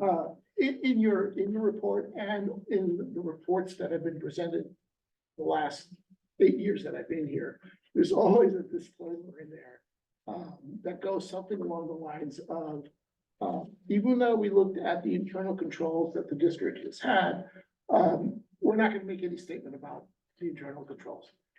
If you're not going to make any statement about internal controls, who is going to make statements about internal control? Yeah, we do look at internal controls, right? But the thing with it is that you can never have absolute assurance on the effectiveness, right? There's always going to be risks such as management overrides, collusion, that kind of stuff. And there isn't any, with every internal control, there's always going to be a cost benefit analysis, right? You don't want your internal control to outweigh the benefit of having that in place, right? So that's one of the things, but that language, it's just standard language. Oh, I know. Yeah, I know. legal speak, I mean, that's really the reality of it is that we do look at it, especially by the fact that we had federal compliance. Uniform guidance does require us to test controls, not just simply understand your controls. So we did actually sample and test your process, making sure that, you know, it was designed properly, that it was implemented properly, and to that sort, so. But Thank you. That's all I have. Any other questions? Great. Just want to thank Paul and his team. It is a lot of work to do the audit. They'll be coming back. We'll be doing the measure and bond audit. Will be coming later in the spring and they'll be presented to the bond oversight committee as well. And then a lot of the work they do is help us with our annual comprehensive financial report. A lot of the tables and charts and things come from his audit reports. It's super helpful for the auditors and they really help our team a lot. So we really appreciate Paul and his team. He had some new accountants with him, new CPAs helping him this year. And we really appreciate their help. Thank you. Thank you. I do need a motion. Yeah. To Oh. approve the audited financial report. So moved. I'll second. Motion to approve the audited financial report made by Vladimir, seconded by Shelley. All in favor? Aye. Any opposed? Motion passes 5-0. Thank you. Thank you. I6, agreement with parametrics. Well, Kevin. This is an action item also tonight, and this is related to the 10th site. Part of the 10th site is requiring to work very collaboratively with the city of Mountain View, which we have been doing. And this came about is the city of Mountain View is requiring a I have to make sure I have put my glasses on, where it's called the MTA. And it's the multimodal transportation analysis called MTA. And part of that analysis is looking at safe routes to school. You heard some parents today talking about how important that is to them. But they look at safe routes to school, they look at highlighting crosswalks, any type of things that can be done in the city right of way. And the district has to really kind of, some of the recommendations from the city are things that if we work collaboratively with the city, with our consultant here with Parametrics, they can actually help us save some money. The city will most likely pay for the majority of these improvements. But in the past, it's always in the district's best interest to have somebody looking out for us and negotiating with the city. And I use the word collaboration a couple of times. It's really important that we collaborate close with the city because they are helping us with the CEQA process and with this MTA project. So tonight, we're asking the board to approve a consulting services agreement not to exceed $50,000 for the 10th site.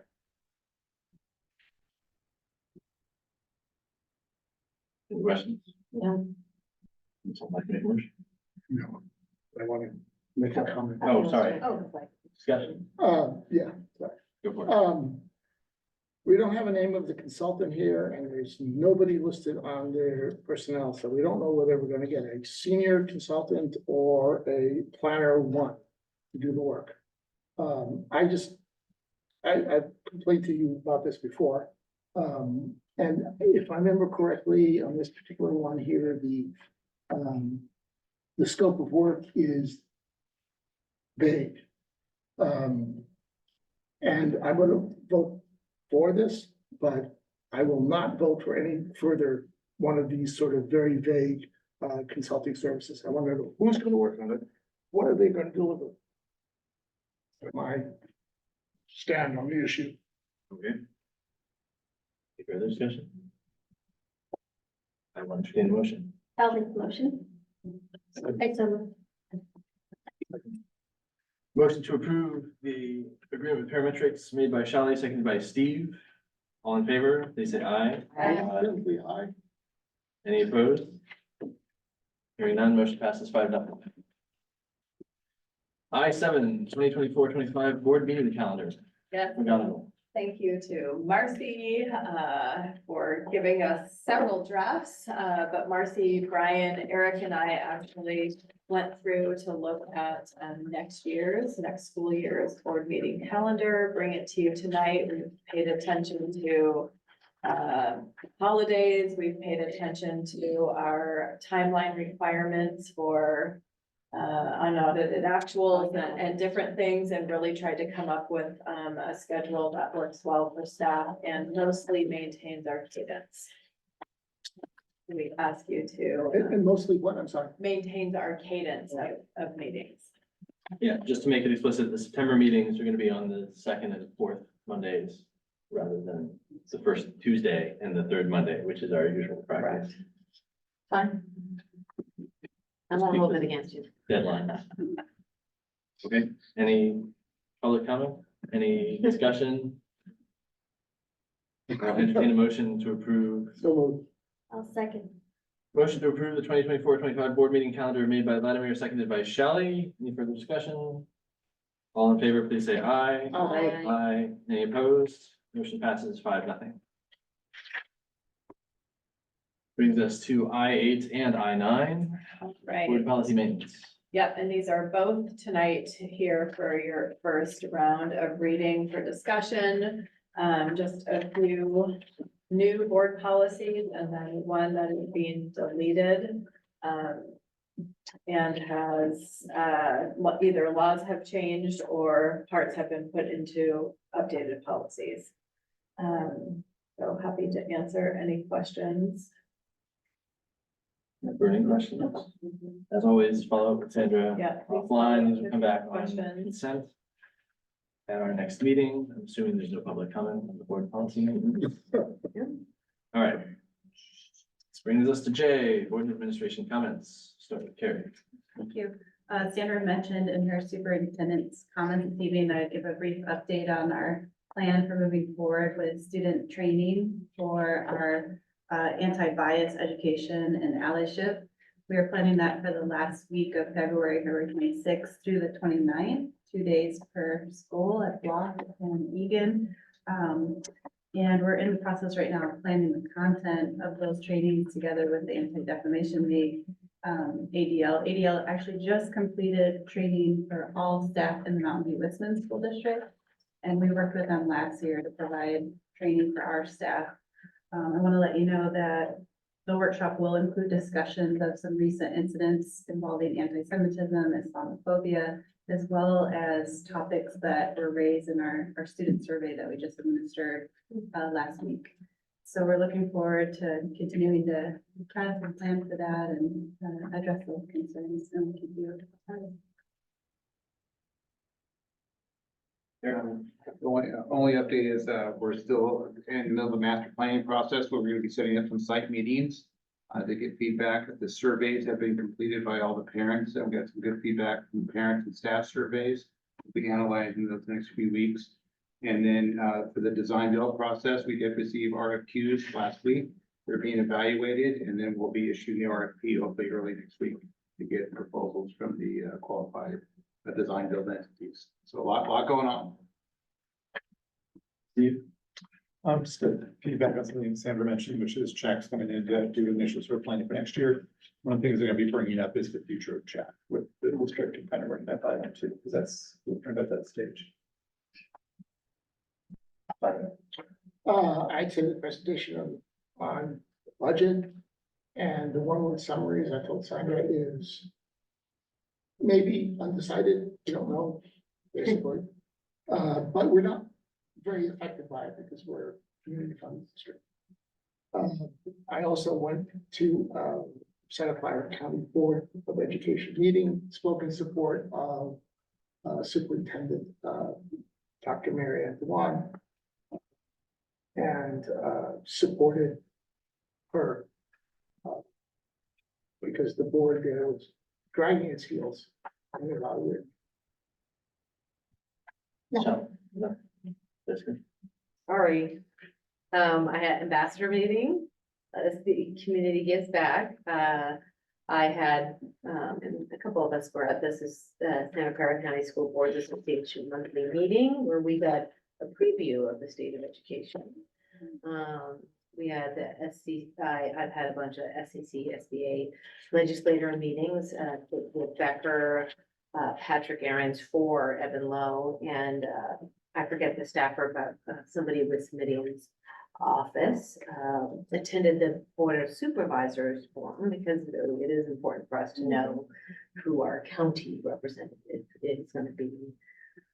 Two, I attended a couple SEC BOE meetings, one being the one Vladimir attended.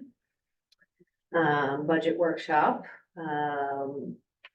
And this week, SEC SBA and SMC SBA are having a Zoom with somebody from CSB.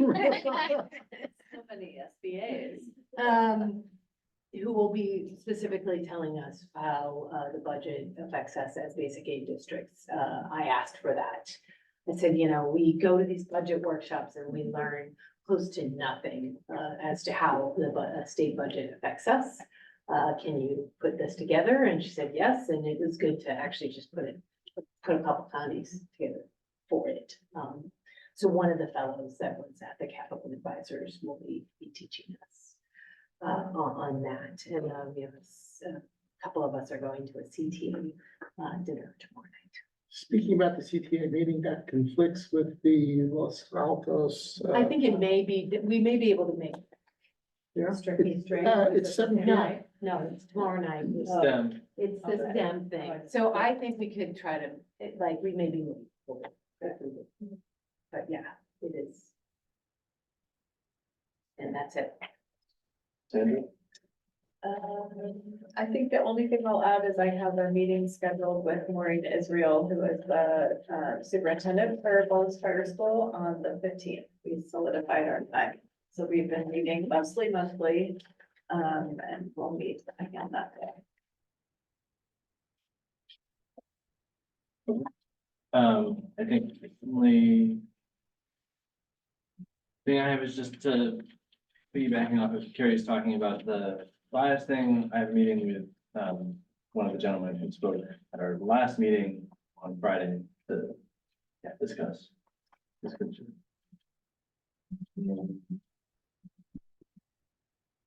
That's it.